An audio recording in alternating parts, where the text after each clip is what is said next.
T-minus 20 seconds.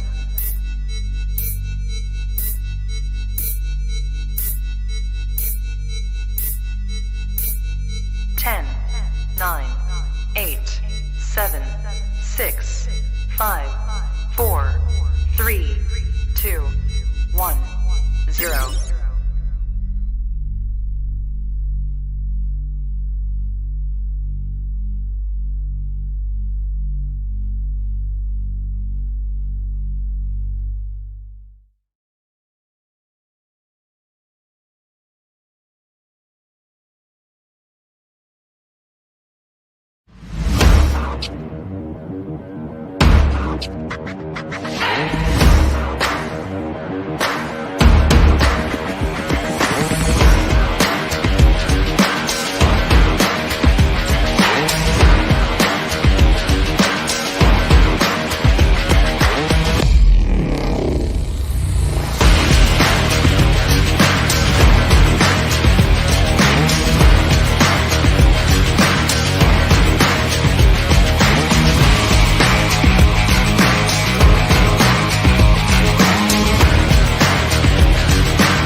Ladies and gentlemen, welcome back to another edition of this crazy Sunday's damn show, live from the mother effing cheap seats with another dub. A dub. We got another dub. Come on, we dub. Did anybody think that we're gonna lose to the Falcons? No, we're always gonna beat the Falcons, yo. That's right, we're gonna beat them. Falcons, yo. Flightless birds are coming in our goddamn stadium. That's right, we told you it was gonna happen. I told you. And now I gotta catch my breath. Woo! Told you we were gonna beat the Falcons. Did I not? I also did tell you some things like, hold on, slow down, this is a divisional rival. Okay, so I was wrong about some things, but I was also right about a lot of things. Like we won. We did it. Easy dub. So now what do? That's right, we go into the Rams, ladies and gentlemen. But first, ladies and gentlemen, let's talk about some other things before we get into next week, like where you can follow me. You can follow me at Wrong Finger, Andrew Faubert, live from the cheap seats every Sunday night to give you the updates of the game that we had today, like AW over the Falcons, and give you updates about what's going on next week, like playing the Rams and what that's going to be like. Also, give you some memes in our little corner later on. But first, we get into some serious talks here. Serious things that happened about your Tampa Bay Buccaneers. And if you want to hear about your Tampa Bay Buccaneers every single time, on Sunday, Monday, Tuesday, Wednesday, Thursday, Friday, and Saturday, and Sunday all over again, like and follow and share Bucs Report on all social media platforms for every daily update that you can find. Also, make sure that you follow North Sports Dynasty. That's me and my co-host, Alex Loosemore, who is just begging for W's for his Dynasty team, and also his Lions, which, just happens. So, because you're a Lions fan, but we love you. So, let's get right into this. Shall we? What did we have today? What did we have? Annihilation. No. The scoreboard says annihilation. 48-25. Damn. What a score. A lot of us did not see that coming. 35-17. I said 35-17. And at one point of the game, I was like, man, I'm really close. And then Brady went off for not one, not two, not three, not four, but 5 touchdowns for your Tampa Bay Buccaneers. He threw for 276 yards as well. Could you believe that? Only 276 yards and not 48-25. Spank,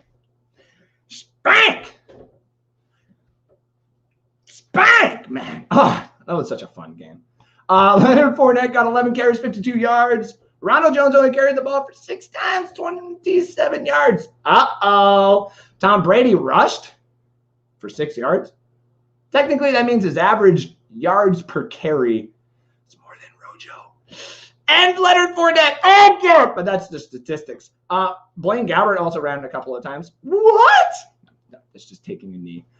Mike Evans, 2 tutties tonight. 5 receptions, 75 yards. You know who else had 2 tutties? Rob Gronkowski. The man who started 2 tutties. I'm not going to get bored with saying that ever. Ever.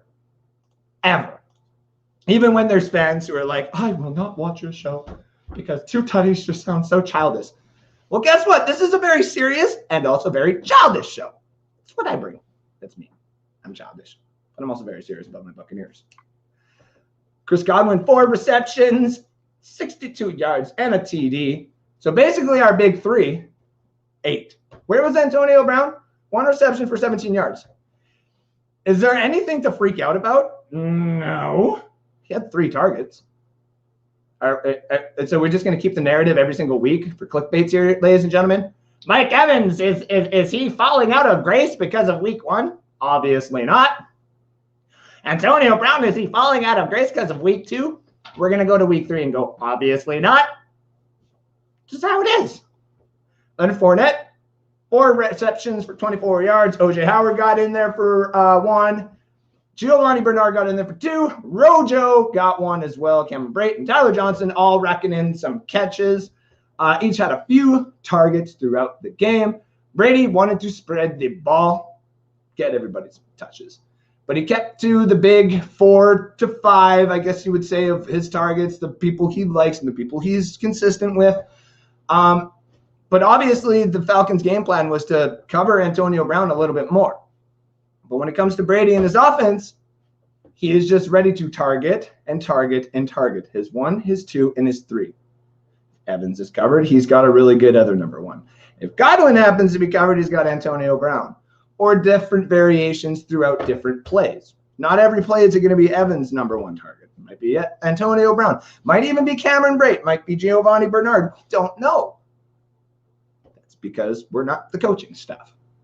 But we see on the outside, Brady doesn't necessarily look at the first target he's looking at. That's because he's a veteran. Evans is that target, peripherals. I know if I see him slanting this way and see that white jersey, boom. It's a veteran. Our defense today pressured Matt Ryan more than I have seen that man pressured in a long time. But we're going to get into the problem that I think that he is having here. It's not old age. Man's 36 years old. I have completely disregarded age as a factor in any quarterbacks since Tom Brady raised the Lombardi for us. Okay? Man is 36 years old and he's won an MVP. He's not falling too far from grace just yet. All right? Matt Ryan, though, looked like a scared little kitty cat in that offense. But he still threw for 300 yards on the nose.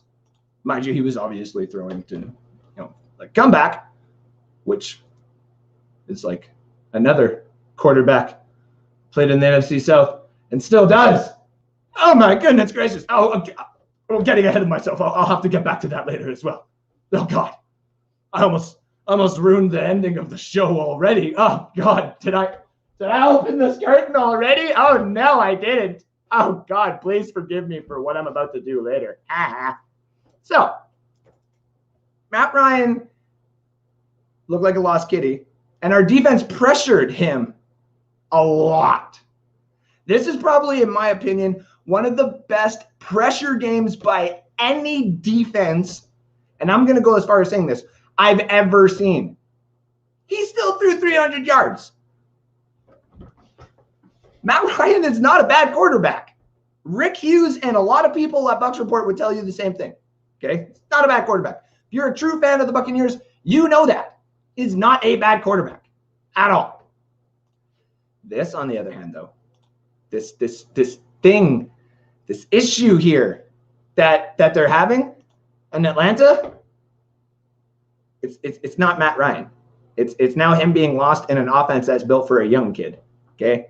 It's too old for that. He needs to go down to Washington or, come to us after Brady leaves or something like that. But like, he's not built for the system that they're trying to make in Atlanta anymore. And I'm going to dive into that a little bit more later. But this team all around is playing mini games within the game itself.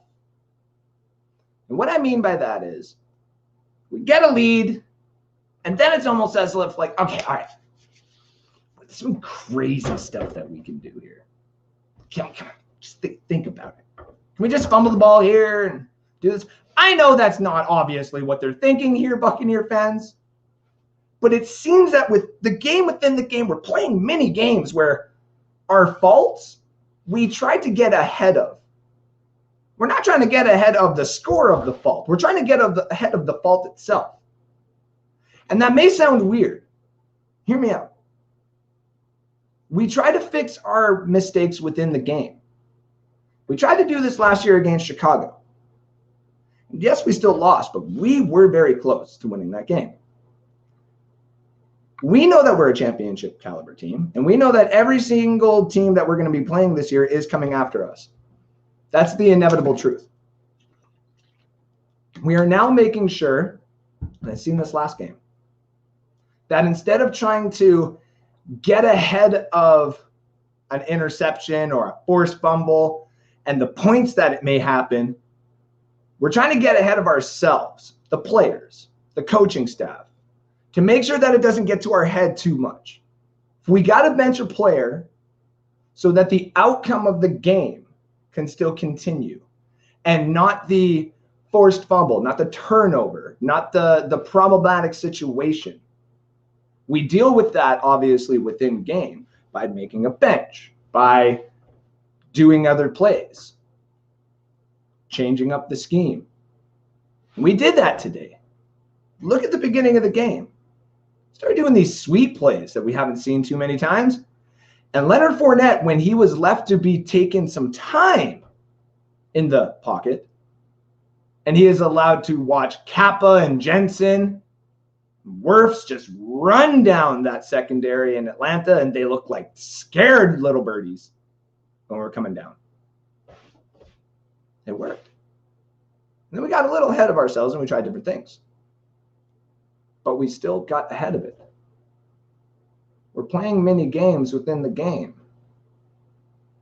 Is it to make ourselves stronger for the inevitable outcome of the season that we are looking for?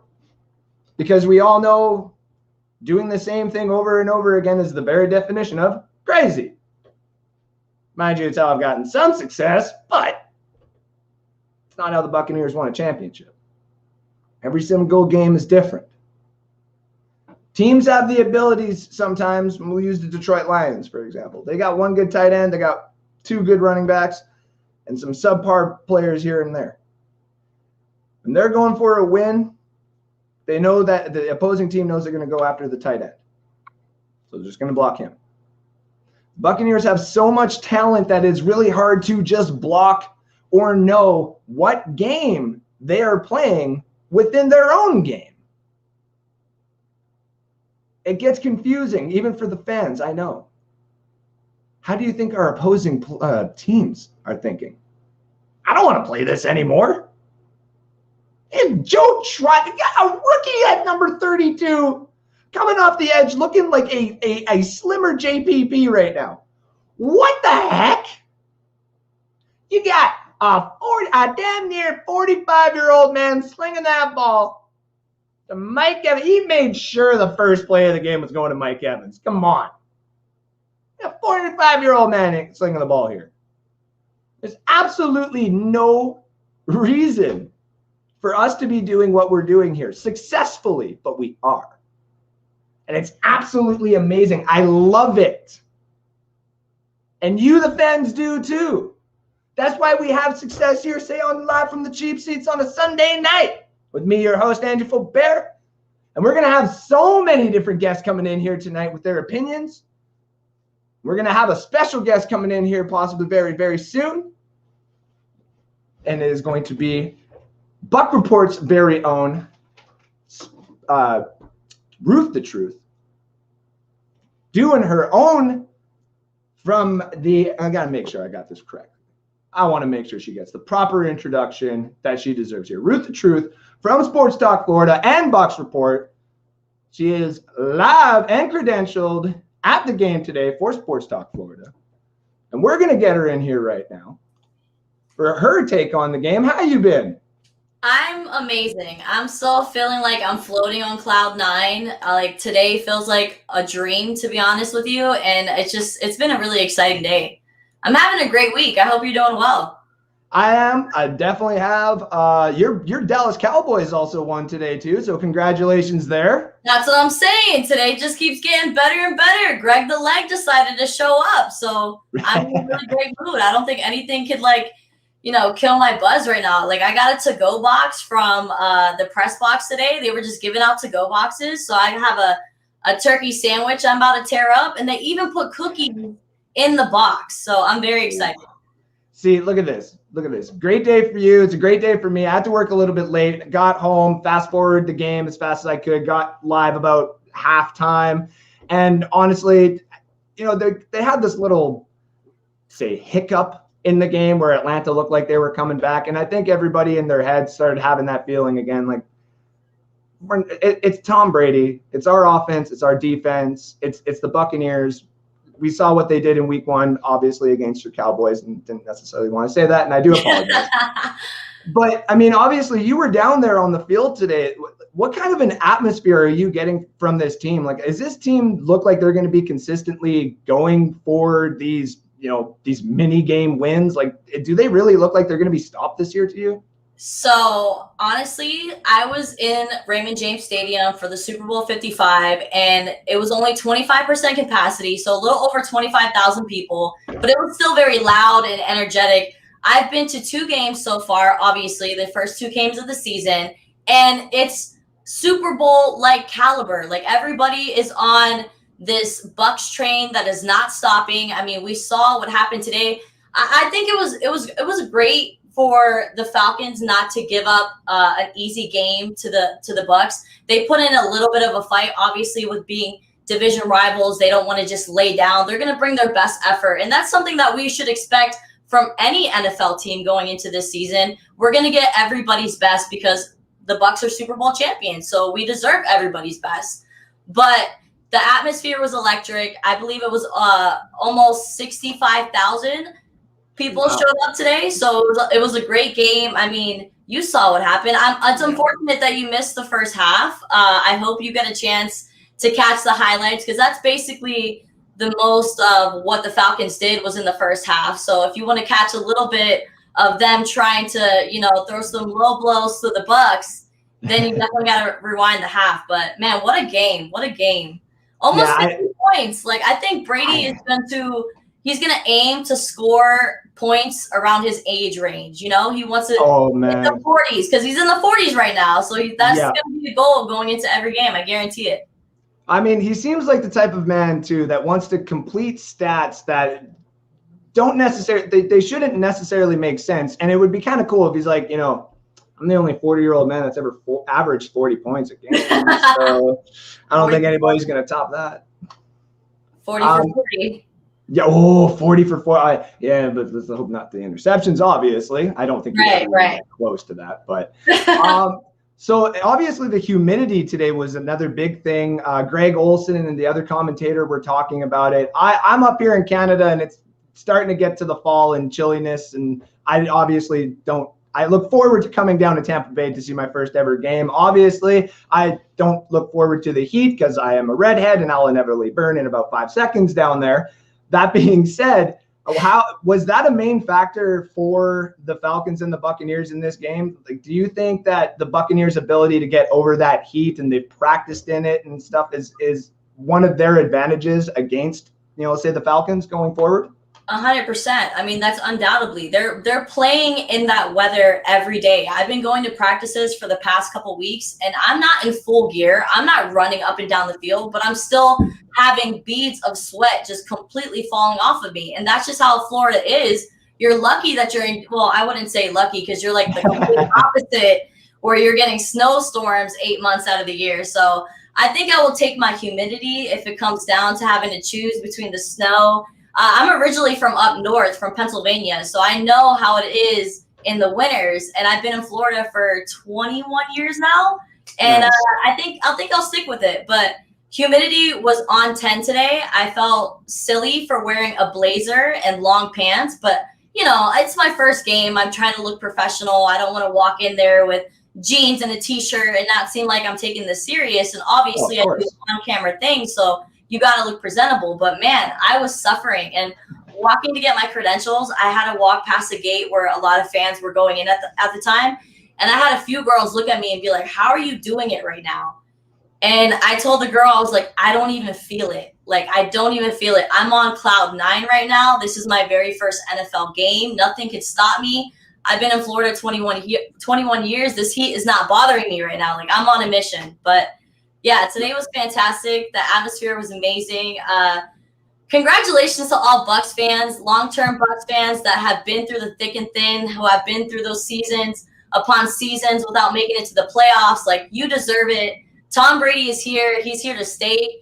I mean, who knows how long? I mean, he's joking around. I don't know if you saw the video of Tommy and Gronky show that they do, where he spoke about, because one of the questions was, Tom Brady, are you going to play to your 50? And he's like, he's joking about it, but he's also being dead serious. Like, got some seriousness in there. If I could do it, why not? If my body is keeping up to it, if I have the protection, because obviously that O-line is crucial when it comes to Tom Brady. And I was let me tell you, like, obviously people know that I follow the Cowboys, blah, blah, blah, but I have a soft spot for the Buccaneers, obviously. And then with Tom Brady being at the helm, seeing him get sacked twice today, you could hear a pin drop in the stadium. People were like, Brady's on the ground. And then there was one part where he ran to gain 8 yards, and then you see him slide, and I saw his arm kind of get caught behind him for a second. And I'm like, Brady, hey, 44 years old, don't forget that. Like, you know what I'm saying? Take care of yourself, because we need you to be healthy, because I don't know how things would be if we had to depend on Blaine Gabbert and oh gosh, I don't even want to think about that. So you got to take care of yourself. But they did a great job overall. I mean, I know those sacks are going to be brought up throughout practice, because Bruce Arians was mad. I mean, we put points on the board. I mean, almost scoring 50 points. The Buccaneers, their offense, electric. Defense, turning the ball over for 2 pick sixes. Shout out to Mike Edwards. You did your thing. Yeah. But he's angry, and I'm like, okay, coach, I understand there were some mistakes. We kind of let we kind of let the Falcons believe that they were in this game at some point. But I mean, lighten up. But he was very short and didn't want any of the BS during the press conference. Just got straight to the point and said, happy about the win, but all these things what we got to fix. Like, we're gonna have a long day or a long week of camp ahead of us. So I admire that, because he's not satisfied. He's not satisfied with 48 points. He's not satisfied with winning against a team that got blown out by the Philadelphia Eagles last week. Like, he wants more. And I think the next 2 games are going to be a real game changer. We're going to see if we can sink or swim. We're going to the West Coast. We're traveling 4 hours. We're traveling back in time. We're going against a Rams team that won today. Yes, they did win today. Yes, so we already know that Matthew Stafford is gaining that confidence, and he's going up against Tom Brady, somebody that maybe he wasn't used to seeing it facing too often, because he never made it so far in the playoffs, obviously being a Detroit Lion. But yeah, I think this is going to be a real clear indication of where the Bucs are and how they stand against these next 2 teams. And then week 4. Are you guys ready? Week 4. I'm tempted to apply for a credential, because I want to be in the mix. I want to know. I want to see what's going on. I'm going to have my binoculars in the press box right over there by Belichick. I want to see how he reacts when he walks past Tom Brady, or if they even acknowledge each other. Like, are they going to say hi? Is he going to be like, because there was rumors that Belichick didn't even congratulate Tom Brady after winning the Super Bowl. We don't know how true that is. Obviously, we're not their friends. We're not in their circle. But it seems like they might have burned bridges. So that's going to be a huge drama filled that I want to be a part of. So I might try to apply. I No, might you try to gotta. find that way because the PR department is being very they're kind of pushing for us to travel. They're like, hey, you guys want to go to the Rams game? You guys traveling out of town? Let me know. We can make it happen. So, but obviously you got to pay your way and the travel fees and flights and all that. But you know what? Football is worth it. Oh, I know exactly. And honestly, it's worth it. If they had the border open, I had even told the boss man last year, if I had everything saved up. Yeah, we couldn't. And even when they opened it for a little bit, it was right before the Super Bowl. I debated. I looked at my fiance and I'm like, I gotta go. And she's like, I ain't gonna stop you. This is your team. Like, hell's yeah, you can go.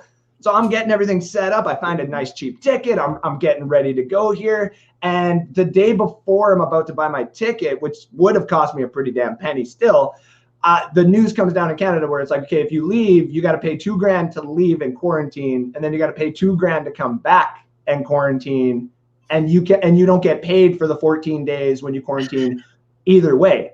And at that point, like I'm not gonna lie to any of my fans here because they already knew I bawled like a little girl for 12 minutes when I say little girl only because I've seen my daughter cry and I cried exactly like that. Okay. Bookers, all of it. Oh yeah. Down,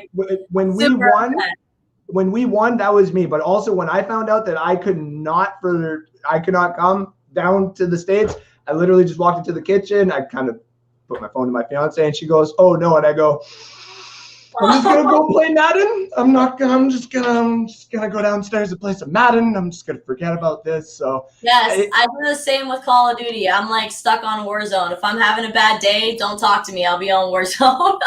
Yeah, and a lot, people have told me to start doing that too. They're like, listen, you used to play COD, used to not be that bad. You should just start hopping on Warzone. I'm like, yeah, but it's such a huge map, and I would just sit there with my sniper all day and just. Boom, oh, you're one of those. Get out of here. I know. And that's your camper? Oh my gosh. No. He just admitted he's on. Are we live? Oh yeah, I'm live. Oh, we're live, guys. But that's the reason I don't play. That's why I don't play, because I know I'm a camper. Because you're a cheater.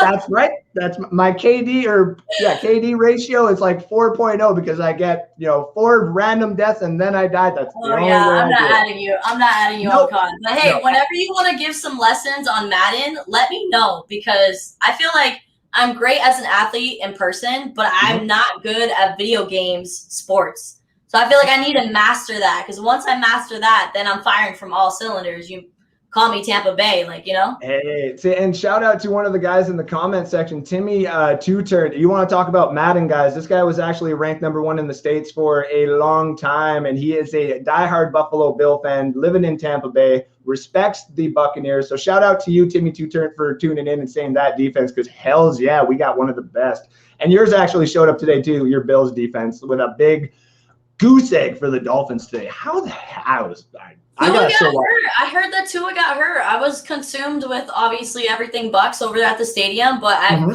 a little bit of the news, and apparently Tua went out early, and then it was just all downhill from there. There was no Ryan Fitzmagic to come save the day. There was no safety blanket for the Miami Dolphins to turn on. And I mean, at some point, I truly believe a second string quarterback is one of the most important positions in the NFL, and I've been preaching that for about a year, because we see it all the time. When number one goes down, they all fall down like a house of cards, because they don't have that next person, next man up mentality like the Buccaneers have. I mean, come on, guys. You guys see who's winning right now, so tune in, take some notes. There's a lot of people. The reason I did this, there is a lot of people on Bucs Report, like, listen, like, not to say Bucs Report, but the Buccaneer fans, and we know which ones they are technically, but there's a lot of people like, we don't need Gabbert, we don't need Trask, we just Brady, and then we could save money by signing this, but why do we sign Gabbert to this? We need backups. You see what happened. Like today alone, if the injury report is not wrong, I think there's 4 starting quarterbacks that have gone down today. And some of them, actually, it really does suck to hear. Baker Mayfield, he's in his contract year. He should be fine. You're breaking news to me right now. Like I said, I've been consumed in all things Buccaneers today. So I heard about Tua, but I didn't hear about Baker. Is it like a knee or something? I think he just got banged up. I do have to double check on Baker, but yes, people in the comments, if you know what happened to Baker, let me know, because I'm a little bit of a fangirl when it comes to Mr. Baker Mayfield. Oh, we got a Baker Mayfield fan. I like that. I like that a lot. Yeah. Also, it was I actually do like Tyrod Taylor. I don't like the situation he's in, but he obviously went down for a little bit, and Davis Mills got to see some action, and he didn't look that bad, but he also didn't look that great either. You don't like Tyrod Taylor's situation because he's with the Texans organization, just that team? Okay. I thought you meant, because I'm like, if you think about it, with Deshaun being wrapped up in all this BS, it seems like you're just going to be QB1, so you better roll with it and make something happen. So I feel like right now he's kind of like in a good situation as of right now, you know? You're not wrong. I want him in a situation where, and we have one of our fans here, and he's watching right now, I know, is Stephen Glasker. He absolutely hates Ryan Fitzmagic, and he absolutely detests him. I see him lose. Are we gonna get the guys in here? What's that? You want to bring? I can bring the guys in here. Yeah, I'll bring the guy in here too. I don't want to take over the show. I'm sorry, guys. I talk a lot. I'm sorry. Are you kidding me? No. It's great to see more of the Bucks Report people coming in and tuning in. So, and these guys usually wait a little bit until we get some of the bigger stuff in. But no, I'll bring them right in here. I'll start with my man Matt from OKC. He waits the longest because he always pops in first. How we doing, Matt? Doing good. Got an update for you, Bruce. What you got? Baker, who's my guy, he's bruised his shoulder, but he came back in and scored a touchdown, so everything's cool with him. Okay, good. As long as he returns, that's the most important thing. And to a crack rib. And Carson Wentz got hurt too, and I didn't. Wait, so who's the Dolphins' backup? Jacoby Brissett. That's right. Remember that guy? Yeah. Okay. He's not that bad, but he hasn't. I don't. If I'm not.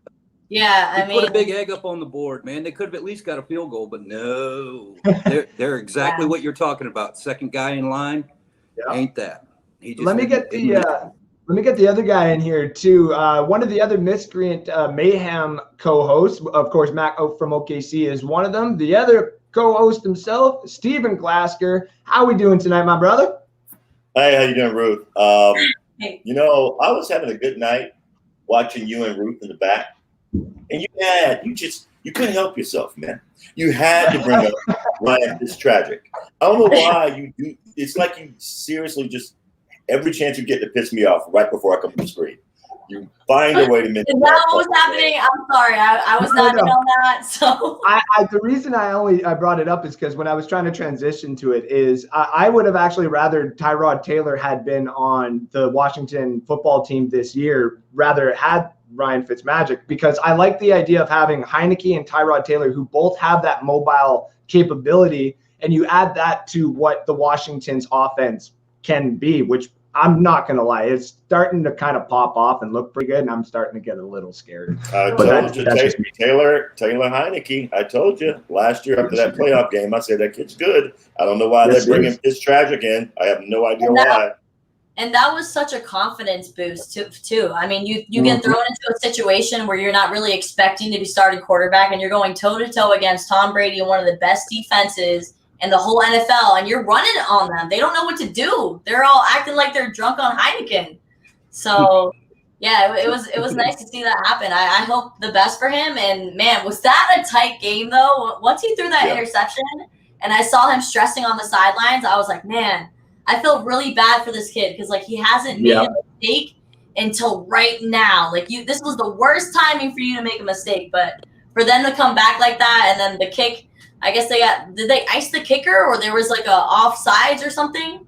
Yeah, and then the NFL even came out the next day or the day after. I think it was maybe even on Saturday, and said we did screw it up. The guy technically did not do the encroachment on the field goal attempt, but they can't reverse the call because the final score is the final score. But they did come out and they're like, yeah, we got it wrong. We're sorry. It's like, okay, cool. We're starting to add some Canada into NFL. It's awesome.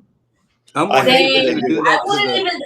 think it's better off for the NFL to not even admit it. Just stay quiet, man. Because that sounds even worse. You guys admit that you made a mistake and then it costed somebody a record.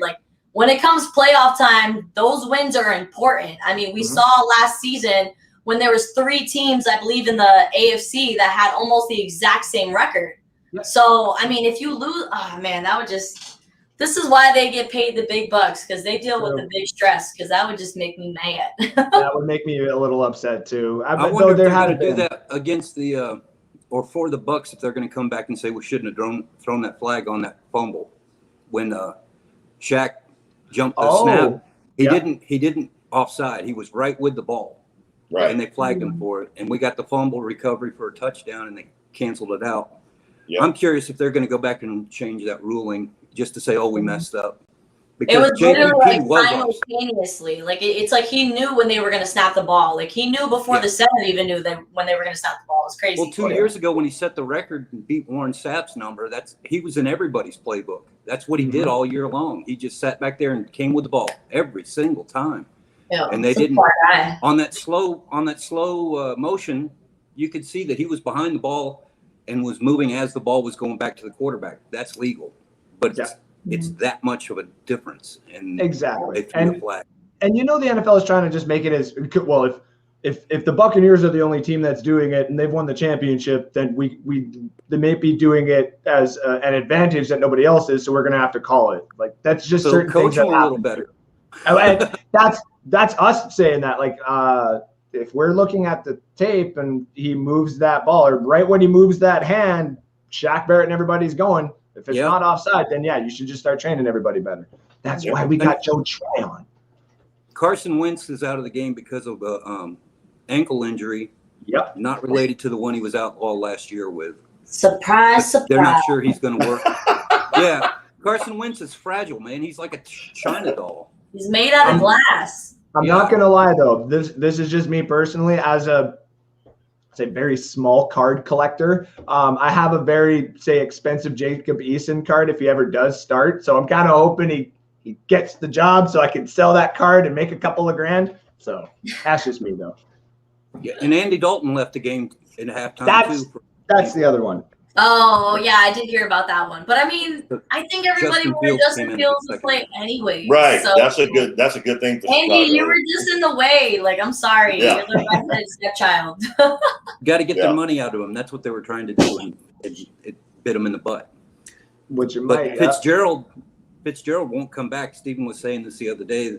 If Heineke produces something decent, they won't bring him back even after he heals up. Oh, Fitzmagic? Yeah, no, they won't. Stop saying Fitzmagic. His name is Fitztragic.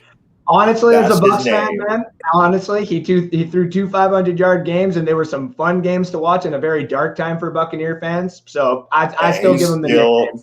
And even with that, he got replaced by no. Because even with those games, he still got replaced by Jameis Winston when he throwing picks.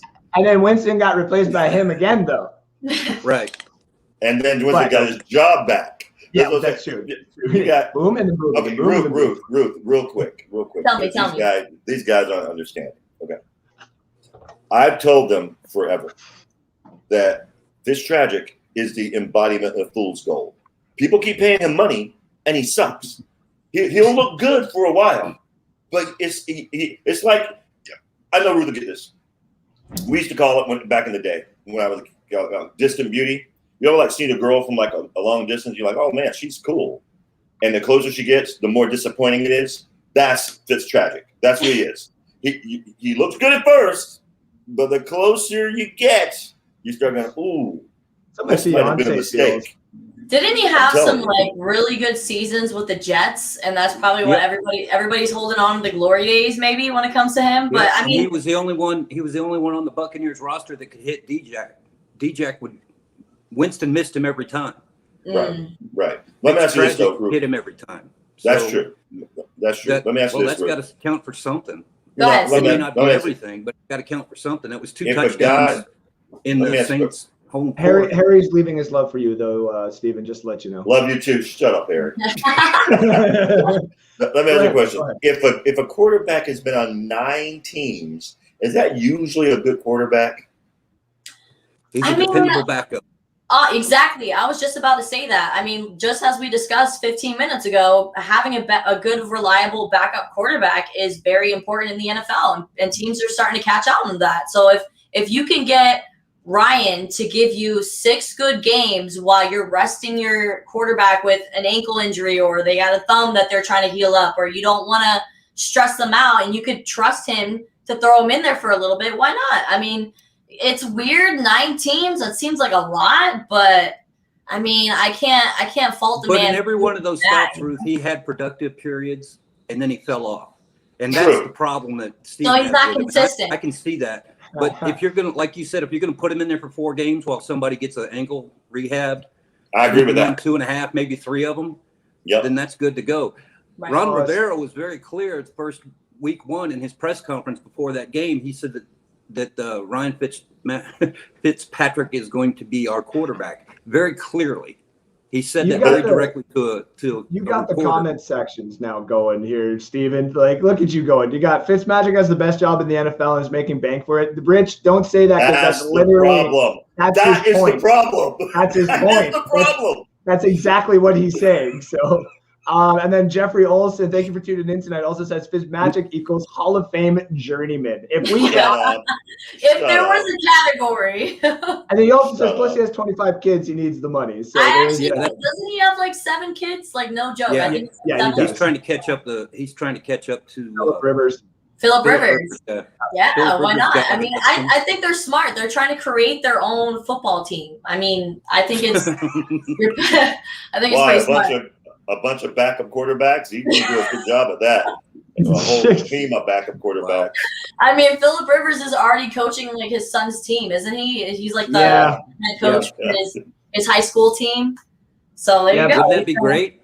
I don't want him. A football player and somebody like Phillip Rivers came in to be your coach. Yeah. I would do whatever it took. I would drive my kid an hour just for them to go to that school, for them to be coached by Phillip Rivers. Yeah, honestly, just so I could hear his obscenities on the sidelines when he gets upset. Somebody make him mad. Somebody make him mad, please. There's no player, obviously, from the NFL that's, say, from where I'm from. I'm up here in Edmonton, basically. But we had Warren Moon at some point. So if Warren Moon ever needed a place to go and he decided to just start coaching football in Edmonton, oh my goodness gracious, my son is going to learn from one of the greatest for sure. Right? Yeah. Absolutely. Oh yeah, absolutely, Hall of Famer. And so Phillip Rivers is on that bubble. He's had. Guys, guess who I met today in the press box? What you got? Can I? Will it? Of course. Give me 1 second here. What you got? Oh, Earl Christie. Oh. Yeah. And I gave him my business card, and I told, because I have Bucks Report on my business card, so I was like, please follow this site, because he was asking me if I was interested in doing like charitable things around the Tampa area, and I'm like, that's the one thing I've been trying to get into that I don't really know much about or how to start. So, and then he was also showing me the book that he wrote, and he was like flipping through every page with me. Honestly, it was only like a 100-page book. But he's like flipping through it, and it's almost like a kid's book because there's lots of pictures. I love that. But like you could see all of his glory days, and it was pretty awesome. Like he even has a picture of his Super Bowl ring inside the book. Nice. So, but it was an awesome experience to meet him and hopefully maybe collab with him someday. And he was a talker, so maybe we should get him on Bucks Report. Hells yeah. Yeah, I would love to. I don't want to No, go ahead, buddy. Real quick to the lady up there. Bucks Babe was on point. That was fire. That was so good. Okay, good. I'm glad you guys like that, because that was more of a let's just roll with it and kind of just see how it feels. But now that we kind of like understand our structure and how we want to come at the show, we're going to be more organized and more segments are going to be coming to you. Don't forget our Bay of the Day, which is going to be our choice of our favorite Bucks from that specific game. So yeah, I saw you guys in the comments, and I really appreciate the organization of Bucks Report and how you guys make me feel like family. So I appreciate that. Also, shout out to like you've been doing this for 6 years. It looked like you guys had been working on another network and came over here or something like that. That's pretty awesome, because I've been at this for about a year. So if I'm doing this well at a year, then I know I'm doing something right? You came into this right around the same time I did. Like obviously, like I came into it just from being up here in Canada. I just did the best I could, popping into shows, writing some articles. You obviously got to be right down on the field. You got to meet some of these players. You got to be right down there. So it's good to see Bucs Report obviously, making the grind. Like you think about the Tampa Bay Buccaneers practice roster and what they have every single year. You look at the Bucs Report and the practice roster that they've had a year ago and where everybody is at now too, right? You look at Joshua Cole-Allen, you look at you and your co-host, you look at the Miscreants, you look at Rick Hughes. Everybody's just been kicking major ass. Harry the Greek, Johnny B, Jacob Charnow, Johnny Dean, and my co-host Alex Loosemore, like all the shows. Eugene Thomas, Bucks Banter. I'm just trying to make sure I don't forget anybody now, of course, because someone's going to message me like last time. Wait, you mentioned the guys from Real Bucks Talk? Real Bucks Talk. There's the other one. Thank you. Real Bucks Talk. Buck, would you I don't think there's a day in the week that we don't have 2 shows running. I think every day there's a early and a late show on just about every day that's out there. As it should be. We got 6 months of football. Two things. What you got? The over-under and best of the Bay, Tampa Bay Ray. Got to include those guys too. Yeah. Harry the Greek, best of the Bay. There's so many. We're trying to keep up. Like I said, stack it up. Someone's going to message me and be like, hey, man, really great show tonight. Really great show. Listen, I'm going to send you this info. Could you say it next show? That'd be really great. Speaking of, hey, we have not done that, Ruth. By the way, that was not us. That was not the Miscreants. Some of the comments for tonight. Let's give a shout out to some of the fans for tuning in. A shout out to all of you guys for tuning in tonight. I know it's a late Sunday night, but Rick Hughes had a hell of a tune in for his show, so obviously he kept going for a little bit. I ain't gonna stop Rick Hughes, man. Obviously. I just saw it. I went to go do I got everything all set up. I saw Rick was still going. I looked at my fridge. I was like, oh, I'm going to need some lettuce for some salad. I went to I got some lettuce for my salad. And then all of a sudden I looked. He was still up. And then 5 minutes later, he messaged me. He's like, you ready to go? And I'm like, hells yeah, I'm ready to go. So that's just how it goes. His phones are blowing up. He was on He was doing some fire tonight. Oh, yeah. Yeah, I mean, there's a lot of Bucs fans out there ready to talk. I mean, a lot of them are super lit. I saw the Jumbotron. Oh my God. Everybody was having a really, really good time. And that's one of my favorite parts about being at the Raymond James, because I've been there for multiple events. I've seen USF games there, et cetera. And it's always electric. And I really love that place. And I'm really happy that I live like 2 blocks down.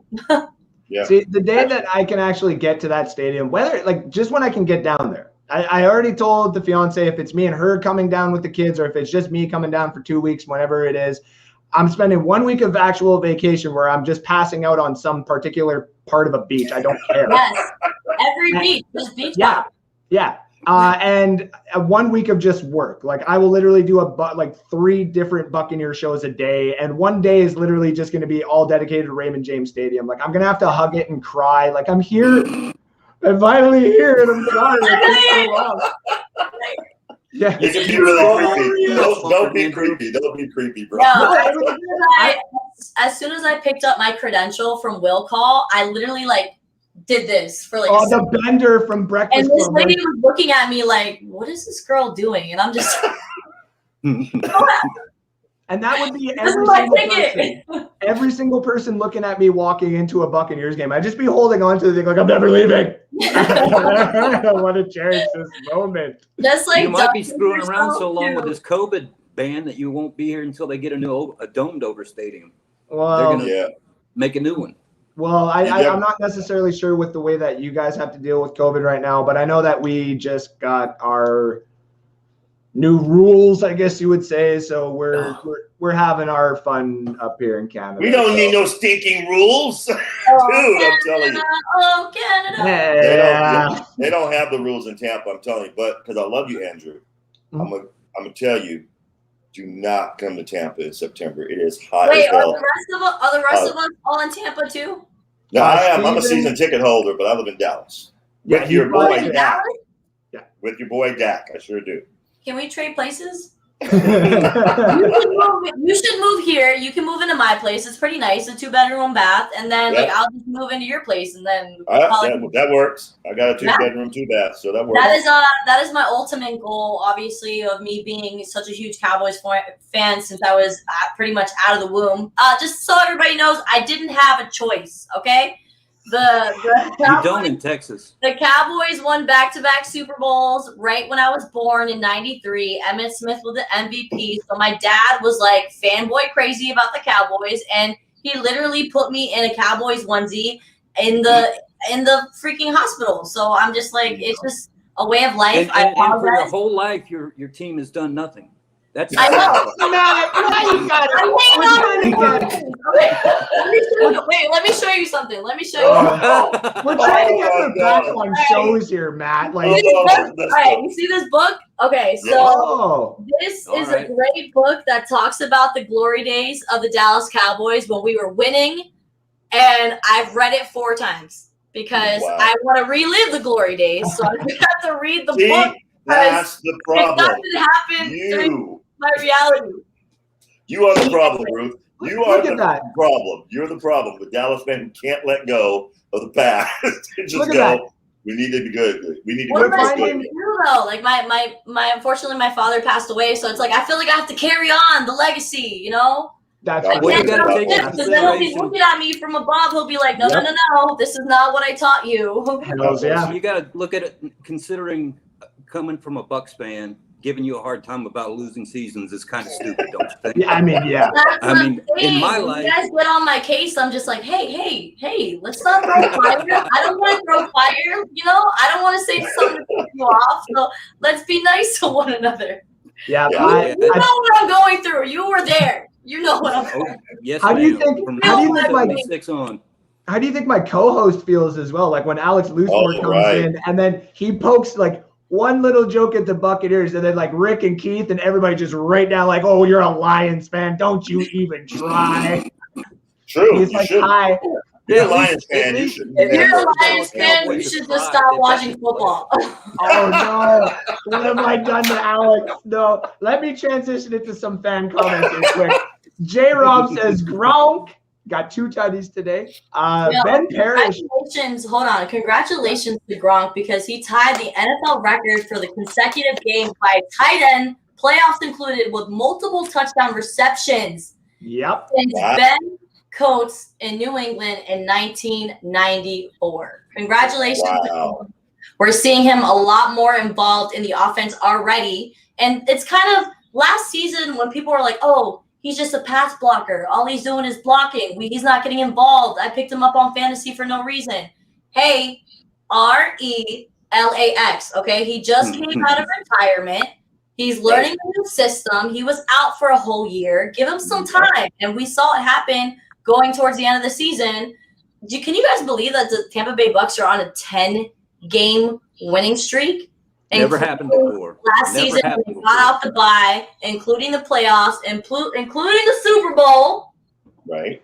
And they're still going. So shout out. And none of those games were over 30 points. Nope. But you want to know why that is though, Ruth? Tell me. Because Tom effing Brady. Yeah. Enough said.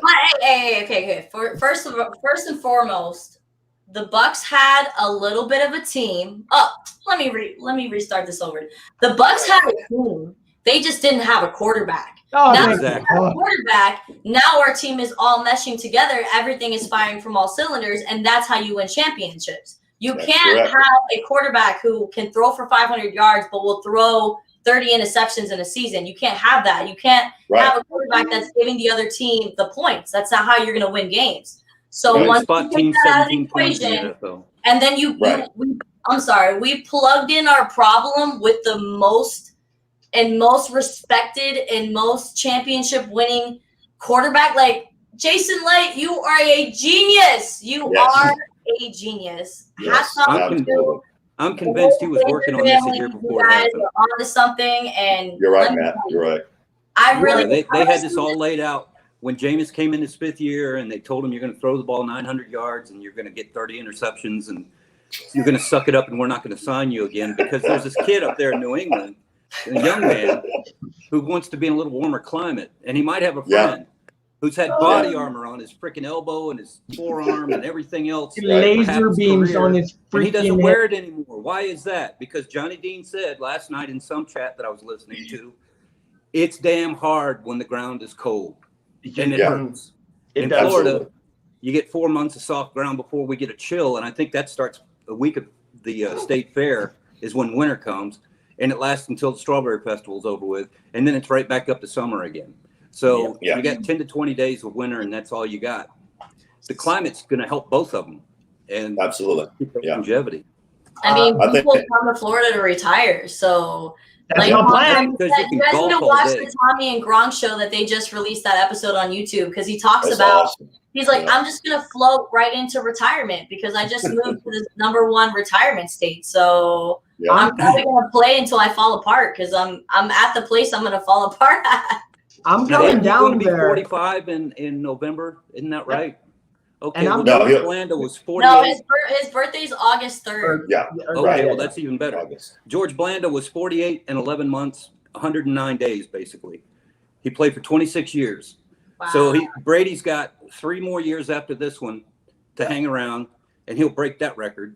And in the process, he's going to set all kinds of records for the Buccaneers that he just wants nobody's touched in forever. I mean, the stuff that they did today, it's only the second week of the season, and he's already got 9 TDs. So that means he's set up to do God knows how many. Peyton Manning had 55 in his best year, and that's the record. Right. And I think Tom Brady can break that this year. I think he will in 7 or 8 games. And then Tom Brady and Rob Gronkowski are probably going to beat the duo of the most touchdown passes because they're only I think after today's game they are 11 behind Peyton Manning and Harrison. Marvin Harrison. Marvin Harrison. Yeah. And I think they already broke the record for quarterback tight end last year. For sure that one. They broke that one last year. But no, Ruth is exactly right. I think the days of mediocre quarterbacks winning Super Bowls is over. You got to have a stud. You got to have a stud, or you're not going to win the Super Bowl. That's just how it is. And secondly, I really truly believe. I mean this. I think one of 2 things: Tom Brady is either the real life Benjamin Button, or he's an alien. He's really not from this planet. I'm not gonna lie. I do believe he's an alien. I'm not. He was standing about 10 feet in front of me, and I was totally getting alien vibes for sure. He's like oozing of smoothness. Like even the way he walks is smooth. Like everything about him is super smooth. And I got the total Brady butterflies, as you guys heard on Bucks. And I got to ask Brady a question during the press conference, and I hope I don't feel that way every time I talk to him because that was nerve-wracking. Oh, hell yeah, that would be. I thought I was going to throw up. Like at one point, I'm going to hold the camera, and I'm like this. Hi, Brady. Yeah, I am mad at you, Ruth, because I think if I was standing 10 feet from Tom, I've been following him since he was in Michigan. I think if I was standing 10 feet from Tom Brady, I go, oh. My computer's about to die. I'll be right back. Hold your All right. Uh-oh. She needs a power cord. It gives us a chance to get through some of these comments here quick, too. Yes, let's do it. Mike Edwards, 2 picks. Let's fucking go, guys. Dude, that was awesome. That was awesome. That was. The first one, I was like, finally, this guy, that right there, the first one, I was like, this gets him paid in the offseason. And he deservingly, he deserves it. The second one, though, I was like, hey, good job. That hadn't been done since 2012. I'm wondering. Yeah. I'm wondering how you feel about Andrew about how do you feel about how long it took the defense to really kind of kick it in gear? That was frustrating. To be honest, we kind of talked about this on one of the shows here before, right? Like when I did get a little bit of slack from some of the other guys, but I was like, listen, a lot of Super Bowl teams, and there's been one outlier, and I really got to find out which one it is again, but a lot of Super Bowl winning squad, their defenses, when they come back the next year, those are usually the system that gets abused the most because people have an easier time, I would say, in the offseason to pick up an opposing defense and try and find the holes in that into the respect of, say, trying to find the holes on an offense. Right. So with the Buccaneers, this is one of the reasons at the beginning of the show I said that props to them that they're winning these mini games within the actual game itself. When they screw up, they don't look at the scoreboard. They look at the team itself and be like, okay, can't have Rojo doing this, but also can't have his head down. If Rojo's chin was up the other game and ready to go, he would have been in. But they can't do that. Certain teams can't do that, right? Right. So in this case, I do, for next week, they might get beat up again. Stafford might throw 4 touchdowns next week just because of how banged up our corners are right now as well. Right. That doesn't mean that we're going to lose. That doesn't mean that the Buccaneers aren't as well going to have, say, a really not an awful game, but not the greatest game we've ever seen. But that also doesn't mean that we're going to lose. We find games within the game, and we've seen it last year, and we're seeing it this year, especially with these 2 games. We find ways within our own games to come out with a win. We had a $1.24 left, and I hate to bring it up with our guest here, but we had a $1.24 left, and we knew what we had to do. Even when something screwed up within that $1.24, we had a plan B, and even the plan B, when executed, allowed for, say, 3 to 4 more different options to come out of the situation. We are playing a whole different style of football than any other teams can fathom because of what our offense can do. And that being said, Dallas, and I would even say the Chargers, when they can get going, are the only teams really in the league, maybe Green Bay, that they have the talent that, okay, cool, we're going to plan to block Amari Cooper and not let Ezekiel Elliott run. The hell are you going to do with CeeDee Lamb and Tony Pollard and Michael Gallup and the 2 tight ends that could start on any other team? And it's the same thing with Green Bay and other teams, right? Now, the part is, you look at the 2 teams we've played right now, they're against our defense. One is Dallas. That's a hell of a good offense that comes in every single time, especially as of last year. Atlanta, and that they did, right? Dallas won. And then Atlanta always comes in and plays good. And Matt Ryan always throws at least 275 yards and a couple of touchdowns. He always does. It doesn't matter if we take all the MVPs and stuff like that and throw them on our defense. As long as they're wearing Buccaneer jerseys, Matt Ryan will find a way to get 275 yards. It's inevitable. But he's not going to win. So I'm scared respectively, like I always say. I'm scared respectively to go to the Rams and play, only because I don't want the narrative of what the media does. Like, after 3 weeks, is the Buccaneers defense really only 27th best in the league? No, stats don't mean anything when we're still winning games. So go ahead. with you. And even if that were to be true, or if that were to be the narrative, I mean, didn't we see that happen last season? I mean, the defense didn't get it together until, I don't know, going into week 10 is when they really kind of locked in. I mean, I know there was a hiccup with the Rams where they made Jared Goff look like he was a rock star, which kind of really annoyed me. But I mean, I think it was Devin White that spoke about it in the press conference after the Super Bowl. He mentioned that Todd Bowles had the same system throughout the whole entire season, but it was at some point after the bye week is when the defense really locked in and they really understood the assignment. And I mean, I think, okay, so obviously the NFL has very dynamic offenses. I mean, we have Patrick Mahomes, we have Josh Allen type players, like it's all over the spectrum. So I think it takes a little bit of time for these defensive coordinators to really study film. Because, like, if you guys don't think studying film is important in the NFL, they do that for the first hour and a half that they're at the practice facilities. They go into their respected rooms with their coaches and they study film, because learning your opponent, learning their lineups, learning the way that everybody stacks up in the box and all kinds of, and when they're going to do a play action, studying all that is how defenses progress throughout the season. Exactly. And if you have a defense that's not checking in by at least mid-season or at least having an upward trajectory, you're in trouble. Exactly. Absolutely. Yep. Some of the other comments here too. Teresa says, hey, everyone, share, comment, and like this show. Bring all your friends. Got Ruth the Truth, Matt from OKC, and Stephen Glasker tuning in with me tonight. And we got a lot of other people in the comment section tonight too. And I love every single one of you with tuning in tonight with the man from Canada, I bring a Canadian flair, eh? Christopher Cole also says. Wait. Do you guys really talk like that? I say A every day. Literally, A is something. Yep. But so for example, it would be in conversation like Dak Prescott can really throw that effing ball, eh? It just kind of slips out of the tongue. We almost finish every single sentence with it. And I know that I'm going to get a couple of drinks in me down in Florida, and I'll say it like one or two times, and someone's going to be like, no, I just talk. Just talk.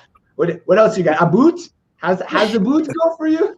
I'm pretty sure when people hear it, they ask you like automatically, like, are you from Canada? Because usually when I hear someone say, hey, I'm just like, you're from up there, aren't you? Oh yeah. North Dakota. We don't usually add extra syllables to the end of our sentence. So do you guys sing that? LPH too, just to let you know. Do you guys sing that song at Christmas time, Andrew? 2 turtlenecs and a beer. Yes. I'm so happy there's an American that knows that one. Oh, thank you. One of the best Christmas songs. One of the best Christmas songs ever made. It's hilarious. I love when I get to talk because it does sound like to anybody who's watching this too.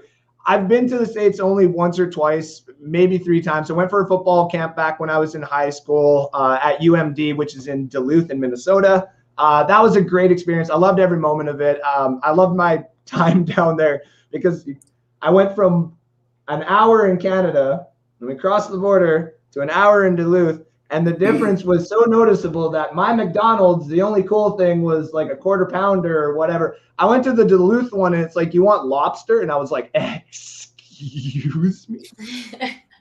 What? And they're like, it's not lobster tail, but like a lobster, like McDonald's sandwich. And I'm looking at the menu. I'm like, this is insane. America, so baby. Cool. America. So I love you guys down there in America. So we got David Mosier also tuned in tonight. He is going to hate the goulash later. I already know it. I got frustrated with our defense. You two already know what's going to happen. I know you know. But in the second half, they went into another gear and totally redeemed themselves. That is very true. Like I said, playing the game within the game. That's all you got to do. Bucks Report says, Ruth. Hells yeah. It's good to have Ruth on the live from the Cheap Seats show. Rich with like 1,000 thumbs up. You're damn rich. And then Timmy Tuchert, thank you also for tuning in tonight. David Mosier says, damn, Andrew, I thought our president was bad. You can leave, but it's going to cost you $4,000 to kill. Yeah, you guys got it bad, bro. You guys got it bad. That was just at the time too. And I know some of my Canadian guys are going to be coming here and be like, Andrew's just it was $2,000 to do this, and it was only $300 to do. I'm just going to shut up. Just I don't want to talk about it. Okay, it really still hurts Steven bring it up because like I'm going to be way too drunk the first time I get to Florida, and I hope all of you can. I live right next to the stadium. Yeah. There's bars and restaurants everywhere. I don't drive. I don't drive anymore in living in Tampa, and I think that's beautiful because in Orlando, where I'm from originally, where I spent 20 years of my life, you have to drive 20 miles to get anywhere, and Orlando traffic is a bummer. So being in Tampa and being able to like scoot around on those like Uber scooters is a new way of life for me. So I feel like I'm already kind of transitioning into retirement. Nice.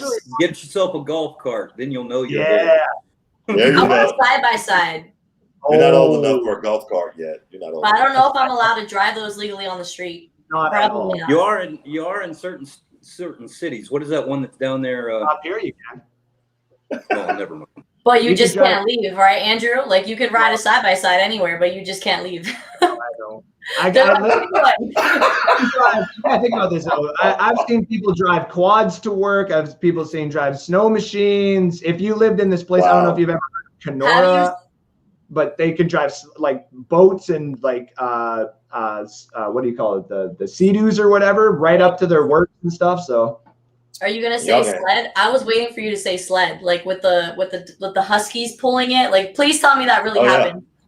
If you got to go about 5 hours, 6 hours, about 8 hours north of where I am to get that type of work, but it does exist. Yeah, it definitely does exist.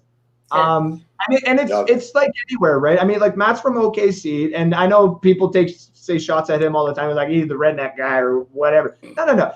OKC and Oklahoma is just, it's the same type of landmass, I guess you would say, that where I live, right? And there's not too many big cities around. That's why when I go to Edmonton, and I was going to say, it's the same thing with your Uber scooters. We actually just got them in Edmonton, and I have my car, and it's decked up with the Buccaneer stickers, and everybody knows my car because I'm playing the We Ain't Going Nowhere every time I go to work, and every time it's a Buccaneers game.